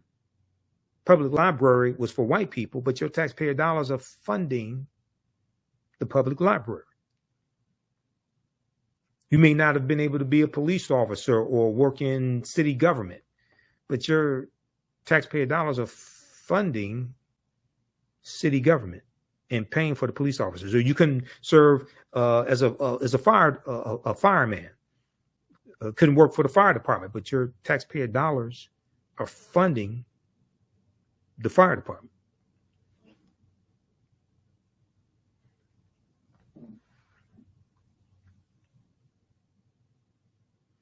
Were black voters more conservative? See, this is one of the things that Byron Donalds said. He said they were voting conservatively during Jim Crow. Most people could not vote under Jim Crow. According to the U.S. Census data between 1880 and 1960, the majority of black Americans lived in the South.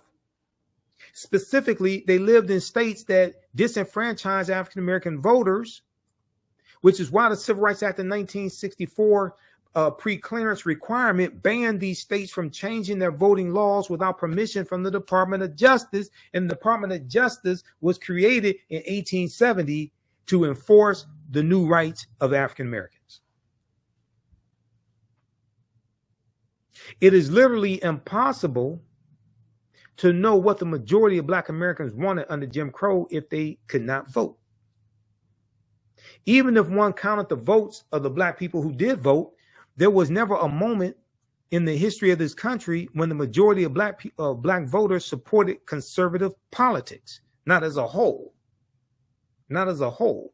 What do you call it conservative? Because, see, if what's interesting, Donalds really doesn't understand history. Okay.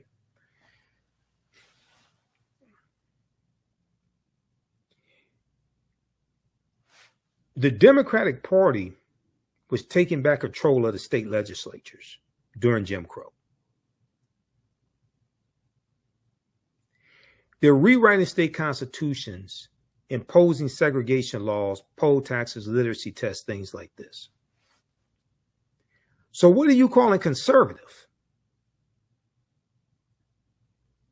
The Republicans were the ones who were the radicals fighting against that. So when you say African Americans were voting conservatively, what the hell were they voting for? And how were they voting conservatively?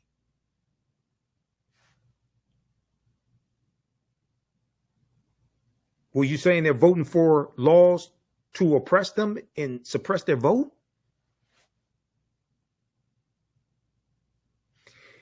The name of that event that Byron Donalds was speaking at, if I remember correctly, I think it was called Cognac and Cigars. I think that's the name of the event, Cognac and Cigars. I think Byron Donalds had too much of that cognac. And now he stuck his foot in it And now he has to go with the bit.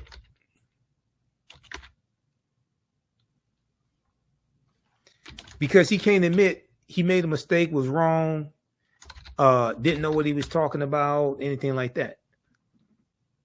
Now he has to go with the bit.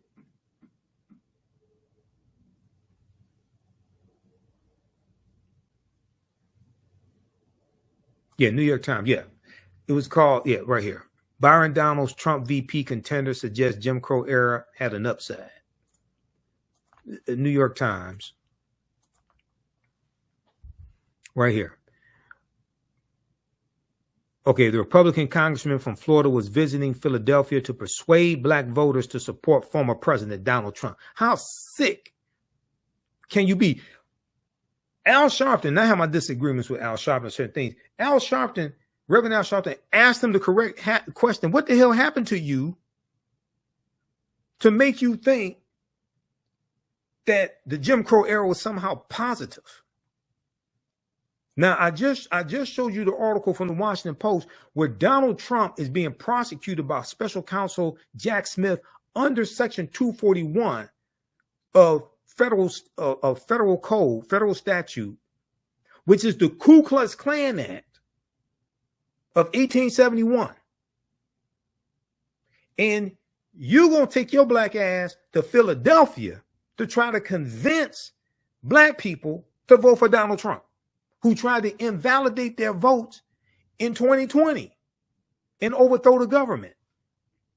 You are a special type of stupid to do something like that.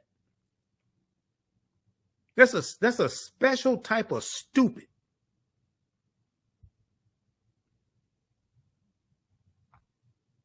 Yeah, Congress, Cognac, and Cigars. That's the name of the event. I think he had too much cognac. That's what I think happened to him. He got carried away. He had too much cognac. Made a damn fool out of himself. I mean, it's not the first time he made a fool out of himself, but he really put his foot in it this time.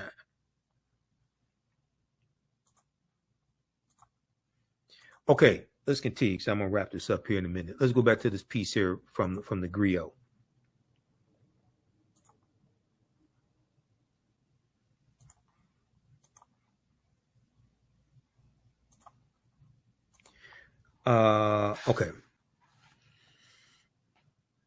Okay. Now, shortly after the Civil War ends 1865, Southern Republicans started the anti-black Lily White movement to prevent black voters from gaining control of the party. Okay. This is some Southern Republicans. Now, in my research on the Lily White movement, so there's like, we can say there are two periods of time in the Lily White movement, just like there's really three incarnations of the Ku Klux Klan, right?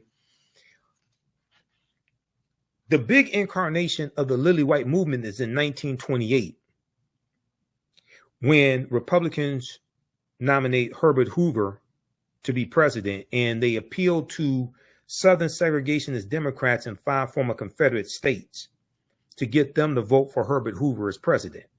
And they are pushing African Americans out of the Republican Party, ignoring our needs, ignoring our concerns, ignoring the rise of the Ku Klux Klan. Okay, this is the Lily White movement that really is looked at. That's really looked at the beginning of what is called the party realignment. The party realignment, and the party realignment is the shifting between the ideologies of the Democratic Party and Republican Party. And you have a lot of Southern segregationist Democrats that leave the Democratic Party and go to the Republican Party. Okay, that's the party realignment. Read this article here from ChicagoMag.com.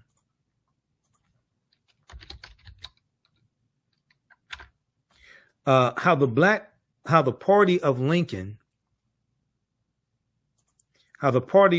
lost virtually the entire black vote in 88 years. ChicagoMag.com. how the party of Lincoln lost virtually the entire black vote in 88 years. In 1928, the Chicago Defender, black newspaper, warned the GOP that it was in danger of alienating African Americans. They did not listen, and the fall came fast. This is by Moser, July 29th, 2016. July 29th, 2016. Just a few months before the 2016 presidential election. In this article, they talk about the Lily White movement. Now, here's Herbert Hoover. Herbert Hoover at Howard University, 1932. President Herbert Hoover. This is during the Great Depression. His policies and rhetoric were the beginning of the end for the Black Republican vote. Okay, and I want to fast forward here. 1928. Robert Abbott, the founder of the Chicago Defender, is calling out the Republican Party in this article. Okay. Let me see. And it talks about here. Let's see here. In party ideologies in America, 1828 to 1996, political scientist John Gehring marks the beginning of the modern Republican Party as President Herbert Hoover's shifting campaign rhetoric. Well, he wins the 1928 presidential election. Herbert Hoover's shifting campaign rhetoric in 1928 and 1932. He's going to lose in 1932 to Franklin Roosevelt. When he talked more about the virtues of the American home and family than hard tack economics, because you're during the Great Depression. He mishandled the Great Depression and he loses the election. He only serves one term. Hoover's oratory about the progress of the individual being threatened by an overzealous government bureaucracy stuck around for the next 8 decades, and the wisdom of generations has helped us discern that this was indeed the start of the new Republican era. In the final weeks of the 1928 election, the Chicago Defender printed a series of articles and editorials that listed post-war grievances with the Republican Party. So they're talking about after World War I, which ends in 1918, post-war. In Washington, D.C., where the federal government was in direct authority, Republican presidents Warren G. Harding and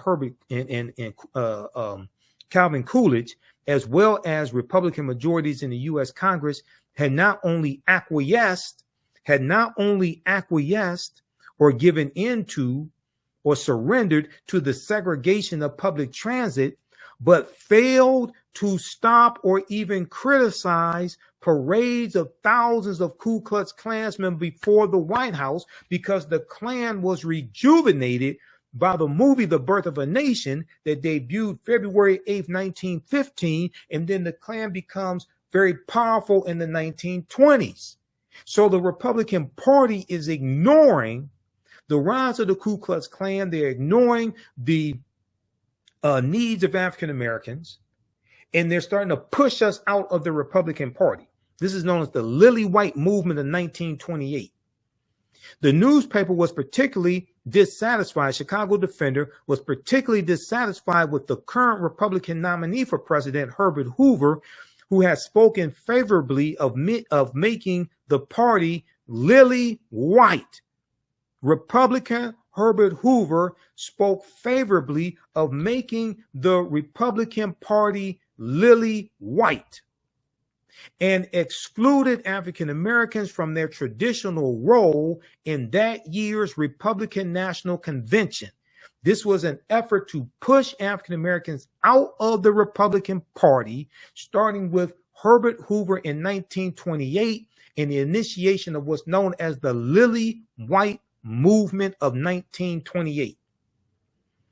Most troubling of all was the candidate's covert backing from the Ku Klux Klan, whose members despised the Democratic nominee, New York Governor Al Smith, because he was Catholic, and Al Smith was a moderate from New York. So the Ku Klux Klan is back in the Republican Party. Now, why aren't these black conservatives talking about that? See, I've got receipts for them longer than CVS receipts. Read the rest of this article. How the party of Lincoln lost virtually the entire black vote in 88 years. This is from ChicagoMag.com.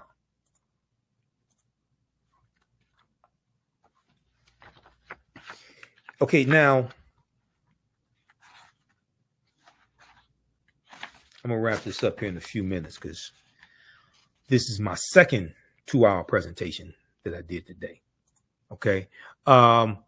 Give us a thumbs up, give us a heart, give us a like on this broadcast. How you all like this type of information? You can support the African History Network. We definitely need your support. $, the AHN Show through Cash App. $, the AHN Show through Cash App. Also through PayPal, paypal.me/the AHN Show. We're going to post the information here. Register for the online history classes that I teach on Saturdays and Sundays. Our new class starts up Sunday, June 23rd. As soon as you register, there's bonus content that you can start watching. Okay. And you can join us and watch. There's bonus content, and you can register for the bundle pack also for my 2 classes. We have the information at our website, AfricanHistoryNetwork.com. Okay, now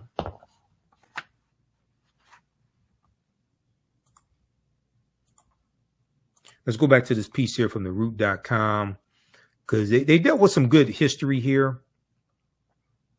Some of the dates that I have may be slightly different than some of theirs, but overall, you know, they did their thing.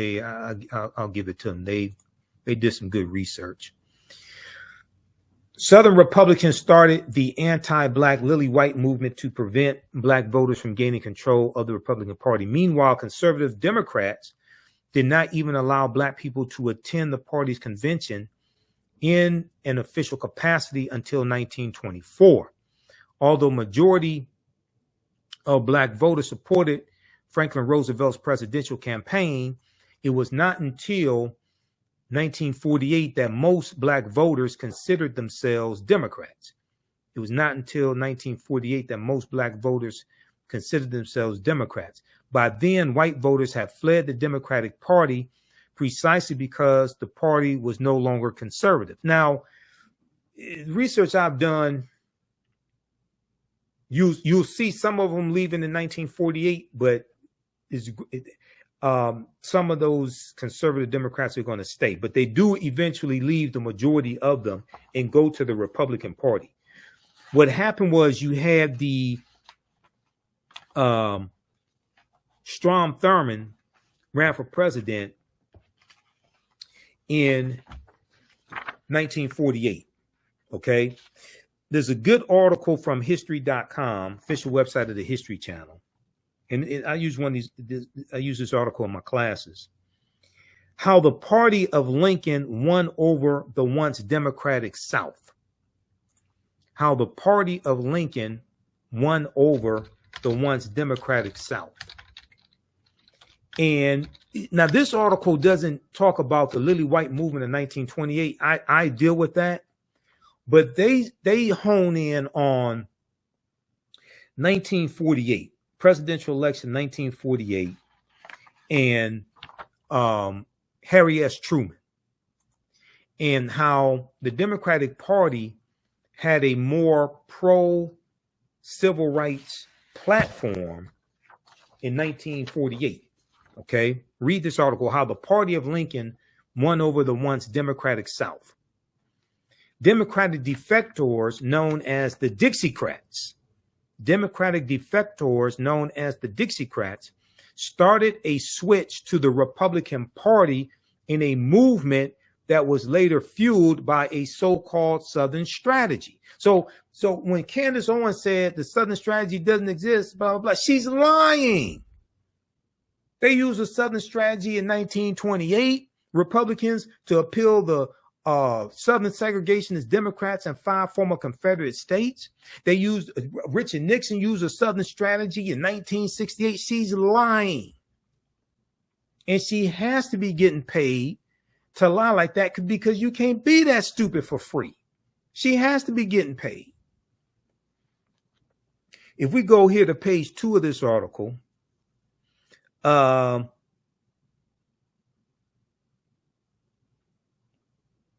let's see.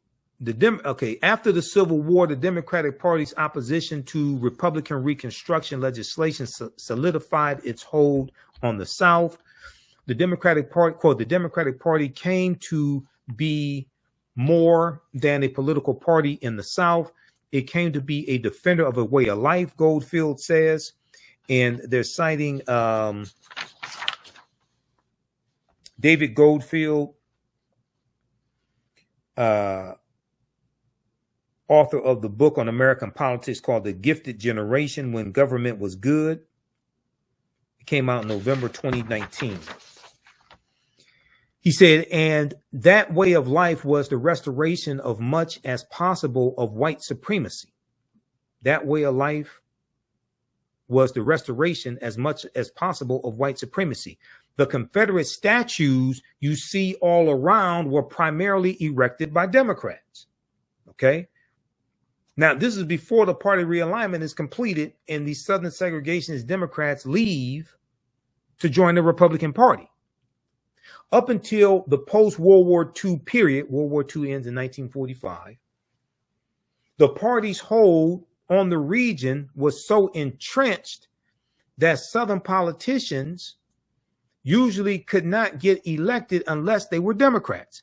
But when President Harry S. Truman, a Democratic Southerner, introduced a pro-civil rights platform at the Democratic Party's 1948 convention, a faction of the Democratic Party walked out because African Americans going back to 1928 and going back to 1932, when Franklin Roosevelt runs against Herbert Hoover, we started slowly going over to the Democratic Party.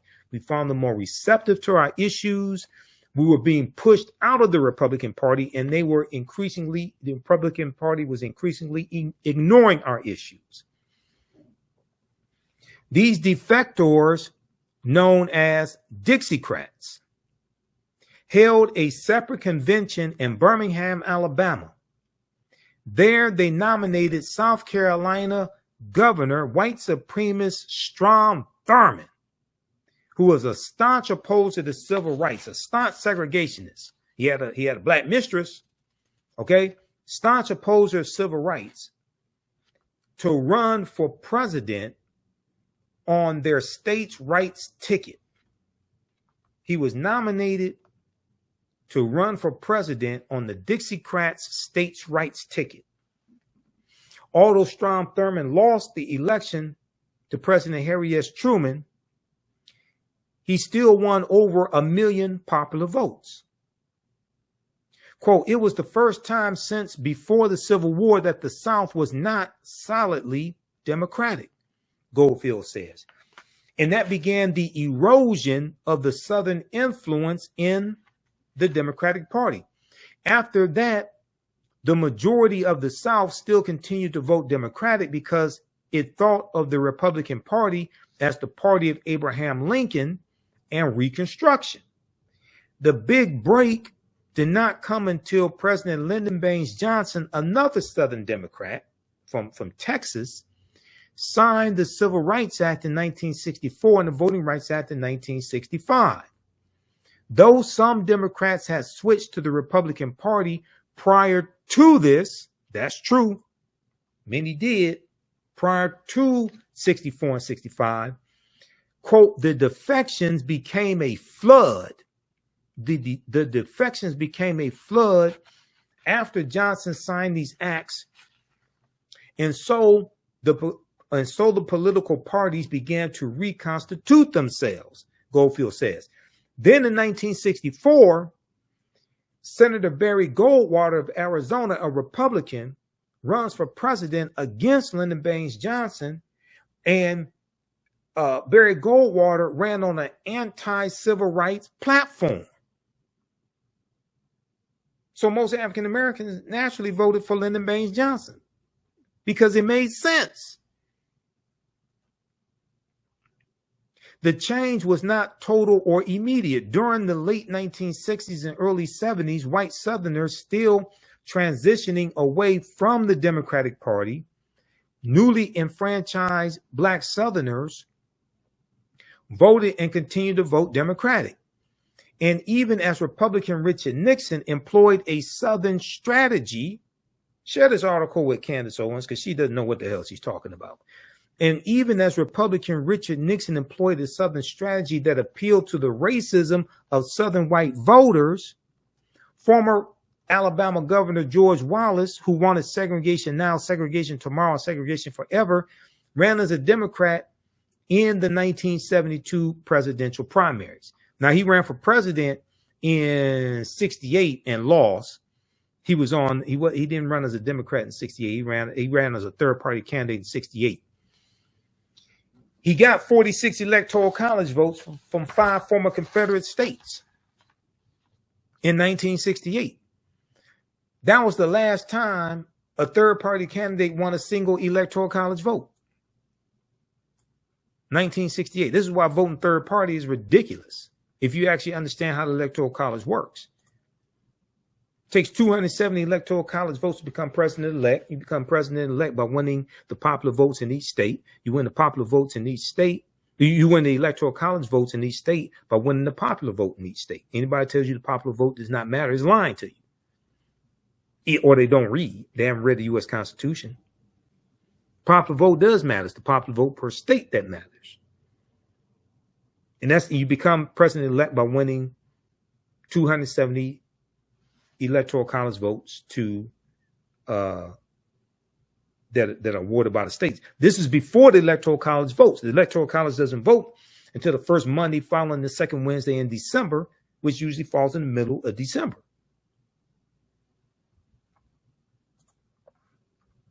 Read this article right here that deals with the history of third-party candidates.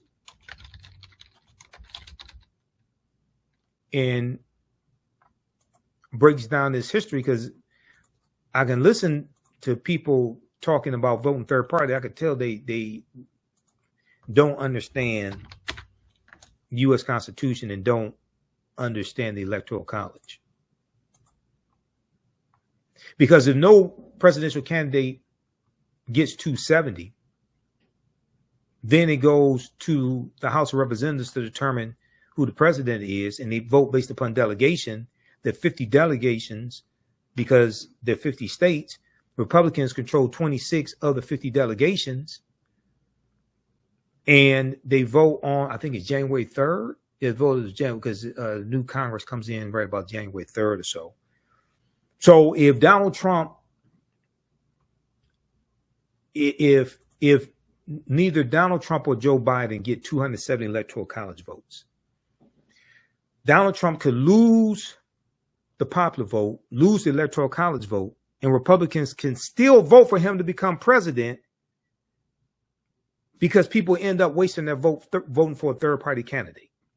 And you can still end up with this domestic terrorist back in office.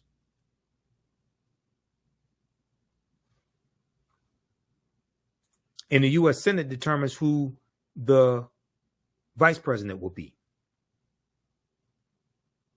A romp through history's most successful third-party presidential candidates.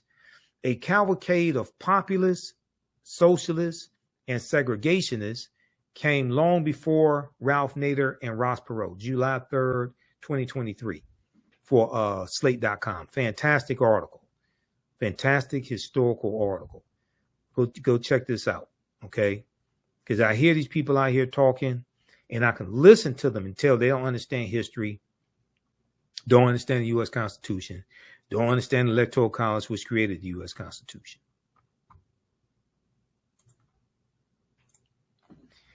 All right, now,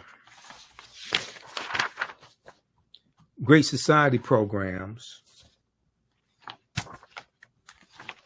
Take a look at this piece here.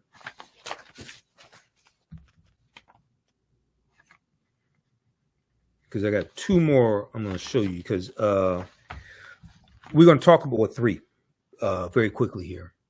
Because I hear them say things like the marriage rate, the black marriage rate, all this stuff, right?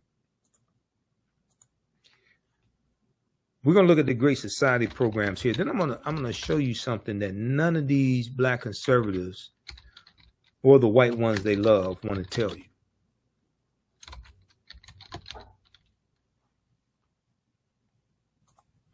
Great Society program. This is at history.com, official website of the History Channel.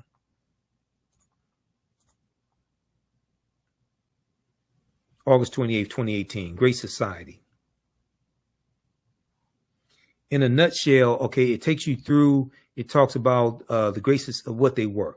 The Great Society was an ambitious series of policy initiatives, legislation, and programs spearheaded by President Lyndon Baines Johnson, with the main goals of ending poverty, reducing crime, abolishing inequality, and improving the environment. This is why black conservatives are against this. They're not really trying to change policies to fight poverty. Okay. They're not trying to abolish inequality. Most of them are against environmental regulations to improve the environment, fight climate change, things of this nature. In May 1964, President Lyndon Baines Johnson laid out his agenda for a great society. During a speech at the University of Michigan, with his eye on re-election that year, Johnson set in motion his Great Society, the largest social reform plan in modern history. Okay, so they talk about riding a wave of empathy and being sworn in after Kennedy was assassinated. They talk about the war on poverty. The war on poverty. In March of 1964, Johnson introduced the Office of Economic Opportunity and the Economic Opportunity Act. During a special message to Congress, he had hoped to help the underprivileged break the poverty cycle by helping them develop job skills, further their education, and find work. Okay. Now these black conservatives make the Great Society programs seem like it's for lazy people and lazy black people. No, it was to help them develop job skills, further their education, and find work. To do this, President Johnson created Job Corps for 100,000 disadvantaged men. Half would work on conservation projects, and the other will receive education and skills and training, special job training centers. Receive education and skills training in special job training centers. Does this sound like this is something for lazy people? In addition, President Johnson tasked state and local governments with creating work training programs for up to 200,000 men and women. A national work study program was also established to offer 140,000 Americans the chance to go to college who could otherwise not afford it. So the work study program that you have in colleges, okay, this was a special government program where you work and get paid for it while you're in college. All it's a special program that was created by the Great Society programs. Does this sound like this is for lazy people? Other initiatives, the so-called War on Poverty, offered were a community action program for people to tackle poverty within their own communities, the ability for the government to recruit and train skilled American volunteers to serve poverty-stricken communities, loans and guarantees for employers who offer jobs to the unemployed. So this was encouraging people to work. Not discouraging people from working. It was encouraging people to work, encouraging people to go to college, encouraging people to get skilled trades training. funds for farmers to purchase land and establish agricultural co-ops, help for unemployed parents preparing to enter the workforce, help for unemployed parents preparing to enter the workforce. Then you had Medicaid and Medicare and Medicaid that's created by the Great Society programs. Head Start and education reform was also created by the Great Society programs. The Head Start program started as an 8-week summer camp run by the Office of Economic and Opportunity for 500,000 children ages 3 to 5. Since the program's inception, it has served over 32 million vulnerable children in America. Oh, we can't have Head Start. We can't have lazy 3-year-olds and 5-year-olds. Read the rest of this. Preschool, all that, funded preschool programs, supported school libraries, purchased school textbooks, provided special education services, etc. Okay? Read the rest of this. Great Society. This is at history.com, official website of the History Channel. Okay, now, so we got that one, and then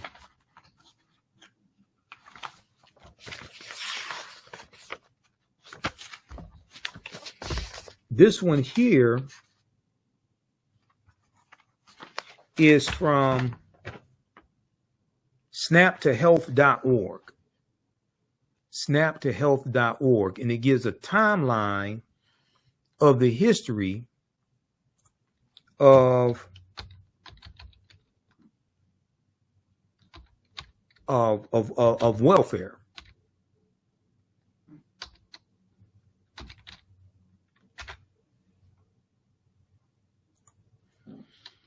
A virtual town hall for SNAP.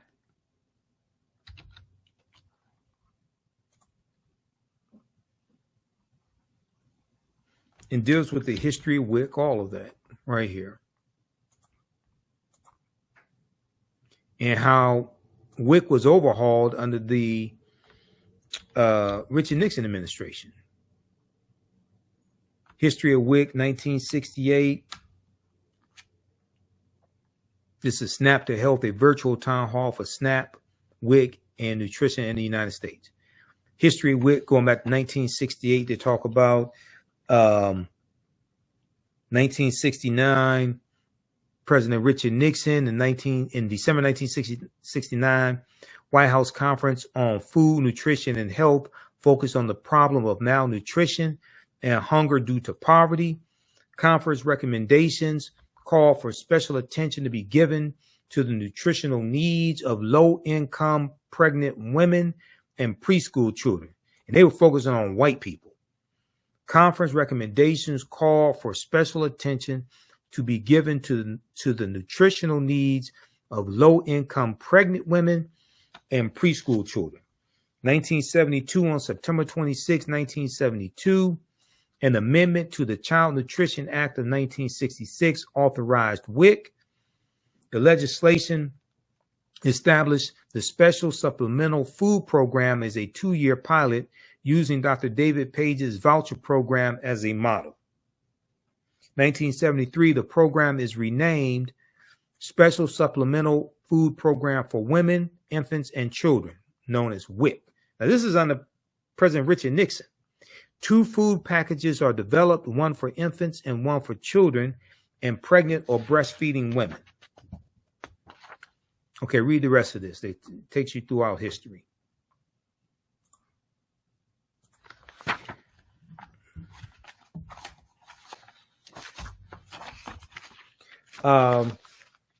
So they like to talk about the marriage rates and things like that, and black people not getting married and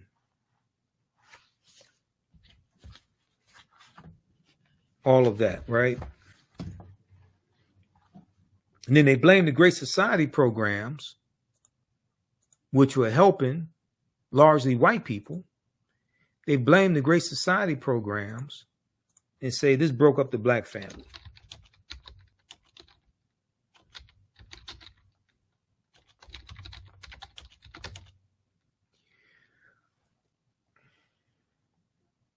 The marriage rates in this country start declining in the 1970s. Really start declining in the 1970s, and you see an increase in the divorce rates. Do you know what law made it easier to get a divorce in the U.S.?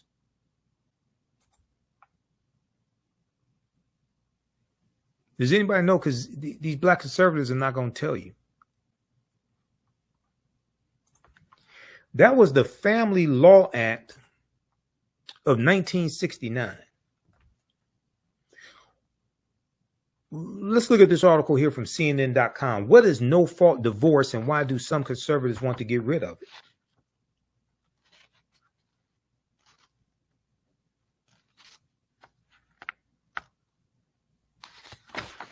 For the sake of time, we're going to go right to this right here.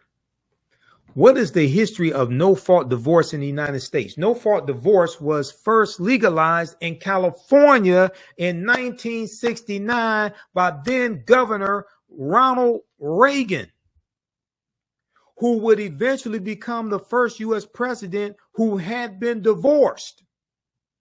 Former President Donald Trump was the second. By 2010, every state had legalized a no-fault divorce option.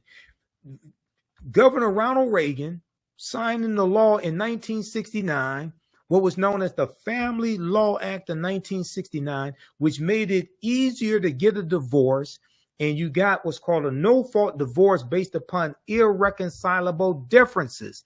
That was signed into law by Governor Ronald Reagan. Versions of that law were adopted by the other states. This is why the divorce rate started falling. It started with Republicans. Before this option, an at-fault divorce was the only recourse for a broken union. This led to complications for couples whose situation, for one reason or another, did not fit the required legal procedure. Couples who wanted a divorce were all but forced by the law to create some sort of fault-based scenario. It was not uncommon for couples to concoct scenarios that would feign adultery or for one party to move across state lines to fulfill legal requirements for fault claims like abandonment. Migratory divorce, where a couple would move together to a state with no fault divorce laws, was common. In fact, these methods were so widespread that to a lot of legal experts, a solution like no-fault divorce was necessary to make the system work again. The National Association of Women Lawyers championed no-fault divorce solutions throughout the first half of the 20th century. Read the rest of this article. That goes back to Ronald Reagan, Republican. 1969, the Family Law Act of 1969.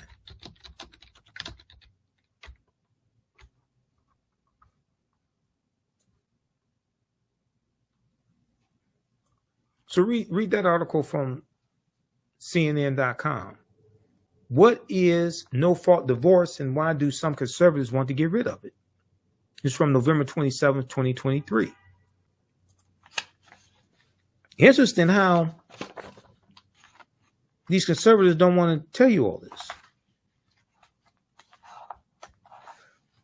So you have them saying the divorce rate, and black families are together, things like this. They want to blame Lyndon Johnson. Don't want to tell you that what really contributed to divorce rates was the Family Law Act of 1969 coming out of California, signed a law by Republican Ronald Reagan. They don't want to talk about how the automation in a lot of these auto plants made it harder for African-American men to get jobs. And that goes back to the article from theroot.com that I showed you, welfare fathers and those persistent myths. Then also this piece here from InTheseTimes.com by Marilyn Katz. This breaks down a lot of that history as well. A half century after Detroit uprising, city still stranded by capitalism and government.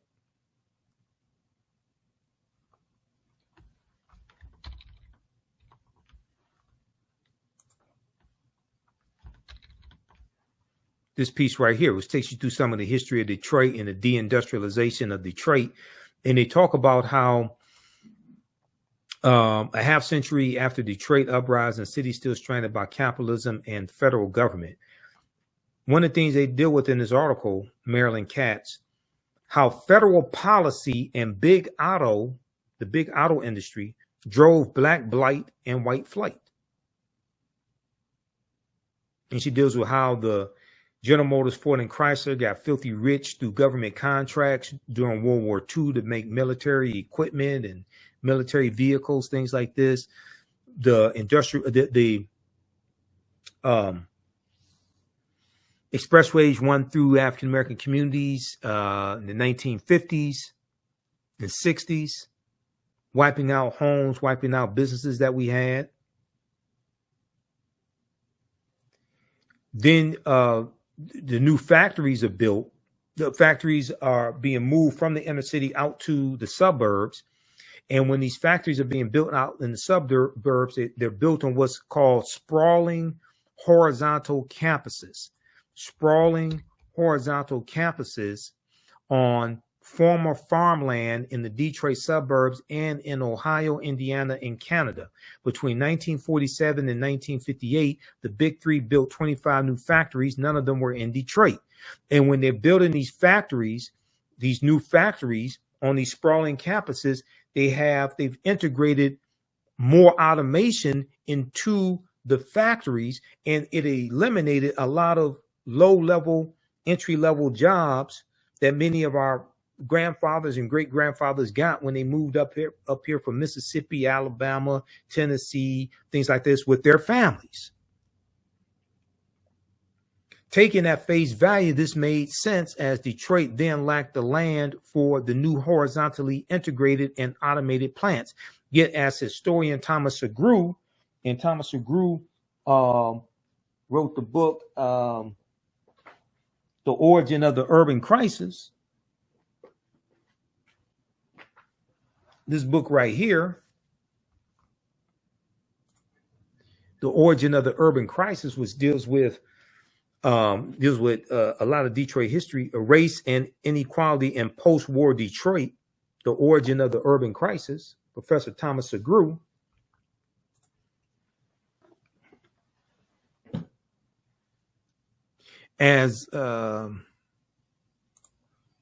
Yet as historian Thomas Segru and others point out, it was also a way for the auto companies to weaken the UAW, which had won unprecedented victories during the war years, World War II. And with the auto industry went the jobs. In 1960, only Chrysler produced cars in Detroit. Its 60,000 Detroit workers represented only half of those employed just a decade earlier. In less than 2 decades, from 1947 to 1967, Detroit lost 128,000 jobs in the auto industry alone. Okay, read the rest of this article here.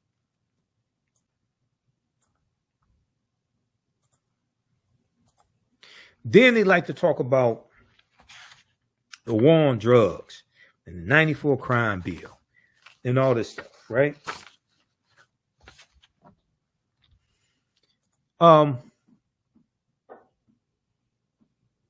You know when the war on drugs started?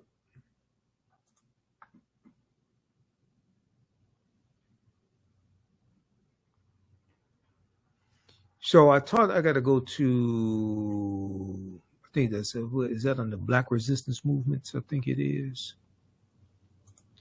The war on drugs was declared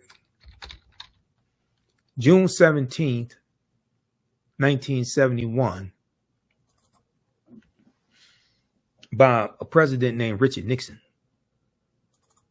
who ran for president on the platform of law and order, which means protect white people and lock up African Americans. That's basically what law and order means. He ran as a backlash to the civil rights movement and Black Power movement and the rebellions taking place across the country. He ran as a backlash largely to the anti-poverty programs, Great Society programs. He ran on discontinuing some and overhauling others. But he ran as a backlash to all of that.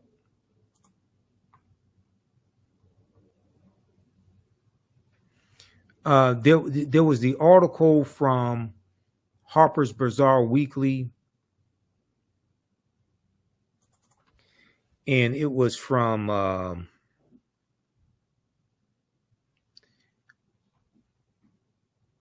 2016. It's called Legalize It All.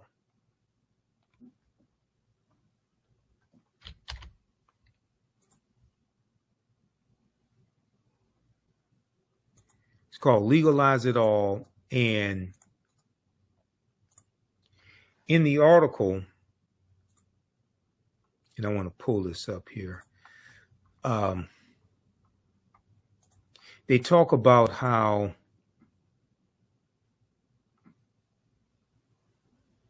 they deal with the origins of the war on drugs and Richard Nixon. And it dealt with an interview that John Ehrlichman,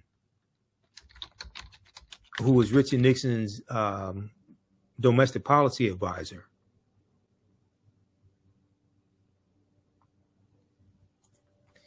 an interview he did with a journalist named Dan Baum in 1994. All the news outlets had stories about this. And John Ehrlichman talked about what the war on drugs was really about and how it targeted African Americans and the anti-war effort, and the hippies.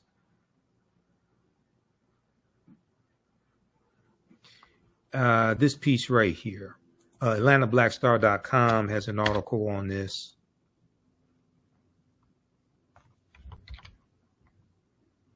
I was trying to bring up my slides also, because I have this in some of my presentations.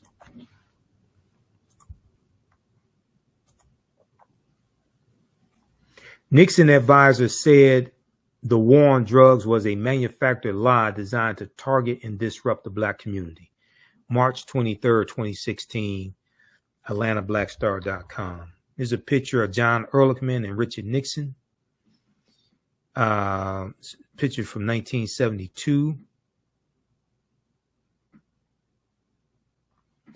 The name of the article from Harper's Magazine was called Legalize It All. I'm going to try to pull up that piece because they go through and really explain this.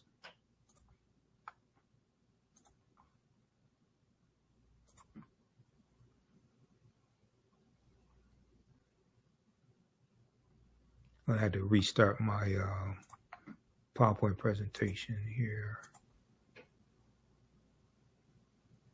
Okay, let me show you this here.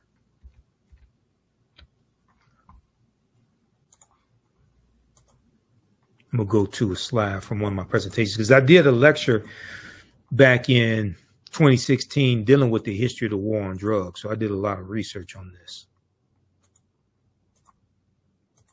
And it was in April 2016 that this story came out. Legalize It All, How to Win the War.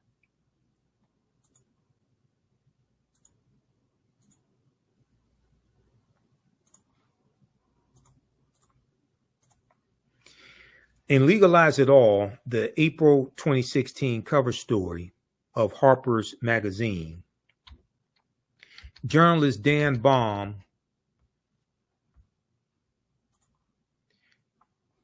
let's go to this. Journalist Dan Baum, B-A-U-M, author of Smoke and Mirrors, The War on Drugs and the Politics of Failure, discusses his 1994 interview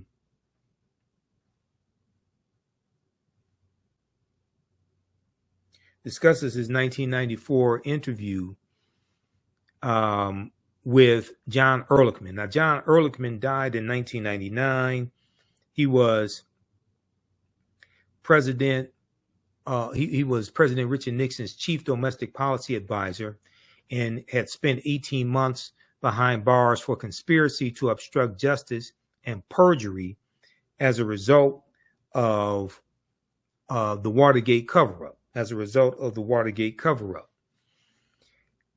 Read the article from AtlantaBlackStar.com. Nixon advisor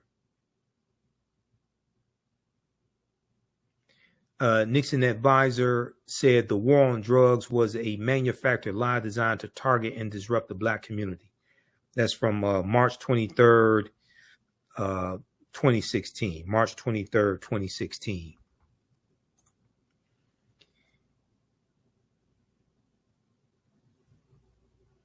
How did the United States entangle itself in a policy of drug prohibition that has yielded so much misery and so few good results? Americans have been criminalizing psychoactive substances since San Francisco's anti-opium 1875 law that targeted Chinese men working on railroads. But it was John Ehrlichman's boss, Richard Nixon, who declared the first war on drugs and set the country on the widely punitive and counterproductive path it still pursues. I had tracked Ehrlichman, who had been Nixon's domestic policy advisor, to an engineering firm in Atlanta where he was working on minority recruitment. Now, this is quoting the article from theroot.com right here. Former Nixon aide claims war on drugs invented to suppress Black people. And they're citing the article from Harper's Weekly. John Ehrlichman said what the war on drugs was about. He said, "We knew we could not make it illegal to be either against the war, or be Black. But by getting the public to associate the hippies with marijuana and Blacks with heroin, and then criminalizing both heavily, we could disrupt those communities. We could arrest their leaders, raid their homes, break up their meetings, and vilify them night after night in the evening news. Did we know we were lying about the drugs? Of course we did. Did we know we were lying about the drugs? Of course we did." So I'm waiting for some of these Black conservatives to tell you what Richard Nixon did in his war on drugs. Because the U.S. prison population quadrupled from 1970 to 1993. It went from 300,000 in 1970 to 1.3 million in 1993. I don't know why they're not telling you this. I just can't figure it out. All right. So, also, you can read this piece here dealing with Jim Crow laws, in the history of Jim Crow laws. Let's see, this is a good one here. Yeah, right here. Jim Crow laws from history.com.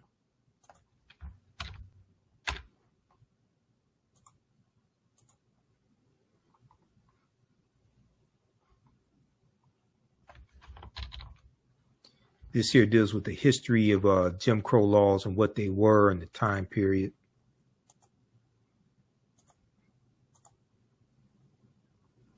So you can read this.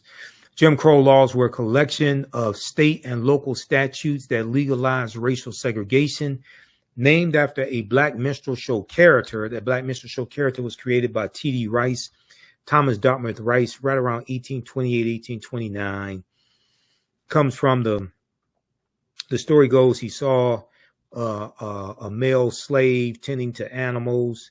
He's a teenage male, something like that. He was singing the song, "Turn around, jump around, I jump just so. Every time I turn around, I jump Jim Crow." So it was named after a black minstrel character. T.D. Rice creates his Jim Crow character, puts on black face, tattered, torn clothing, and adopts a Southern dialect and performs his Jim Crow character on stage. This becomes the birth of the minstrel shows. The birth of the minstrel shows. Thomas Dartmouth Rice is known as the father of minstrelsy and the minstrel shows. The laws, which existed for about 100 years from the post-Civil War era until 1968, were meant to marginalize African Americans by denying them the right to vote, hold jobs, and get education or other opportunities. Those who attempted to defy Jim Crow laws often faced arrest, fines, jail sentences, violence, and death. Then they go into the history of the black codes, etc. Okay, so read this here, dealing with Jim Crow laws.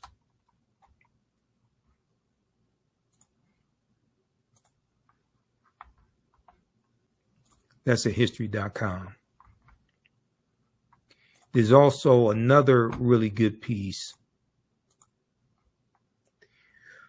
that deals with how, which one is this one? Yeah.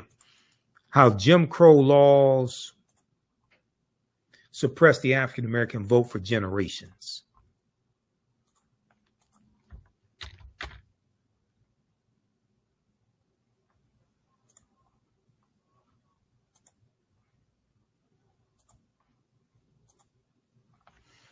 This one right here, how Jim Crow era laws suppressed the African American vote for generations.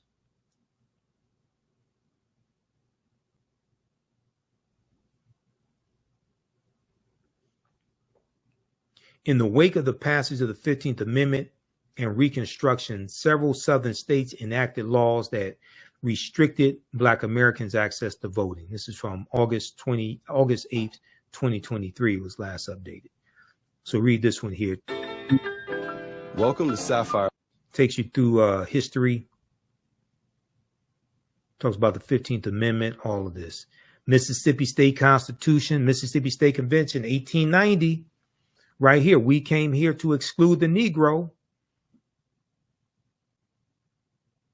Deals with all this history. The impact of the legislation was swift. By 1910, registered voters among African Americans dropped to 15% in Georgia and under 2% in both Alabama and Mississippi, according to historian Donald Neiman in his book Promises to Keep, African Americans and the Constitutional Order, 1776 to present. Then you had Williams versus Mississippi, U.S. Supreme Court case of 1898 that challenged the poll taxes. And the U.S. Supreme Court upheld the state poll taxes in Mississippi, the disenfranchisement clauses, grandfather clauses, and literacy tests on the basis that the new Constitution did not discriminate between the races. And it has been shown that their actual administration was not evil, only that evil was possible under them. This is what the U.S. Supreme Court ruled when we challenged these laws. This is 2 years after Plessy versus Ferguson. This is Williams versus Mississippi, 1898 U.S. Supreme Court case.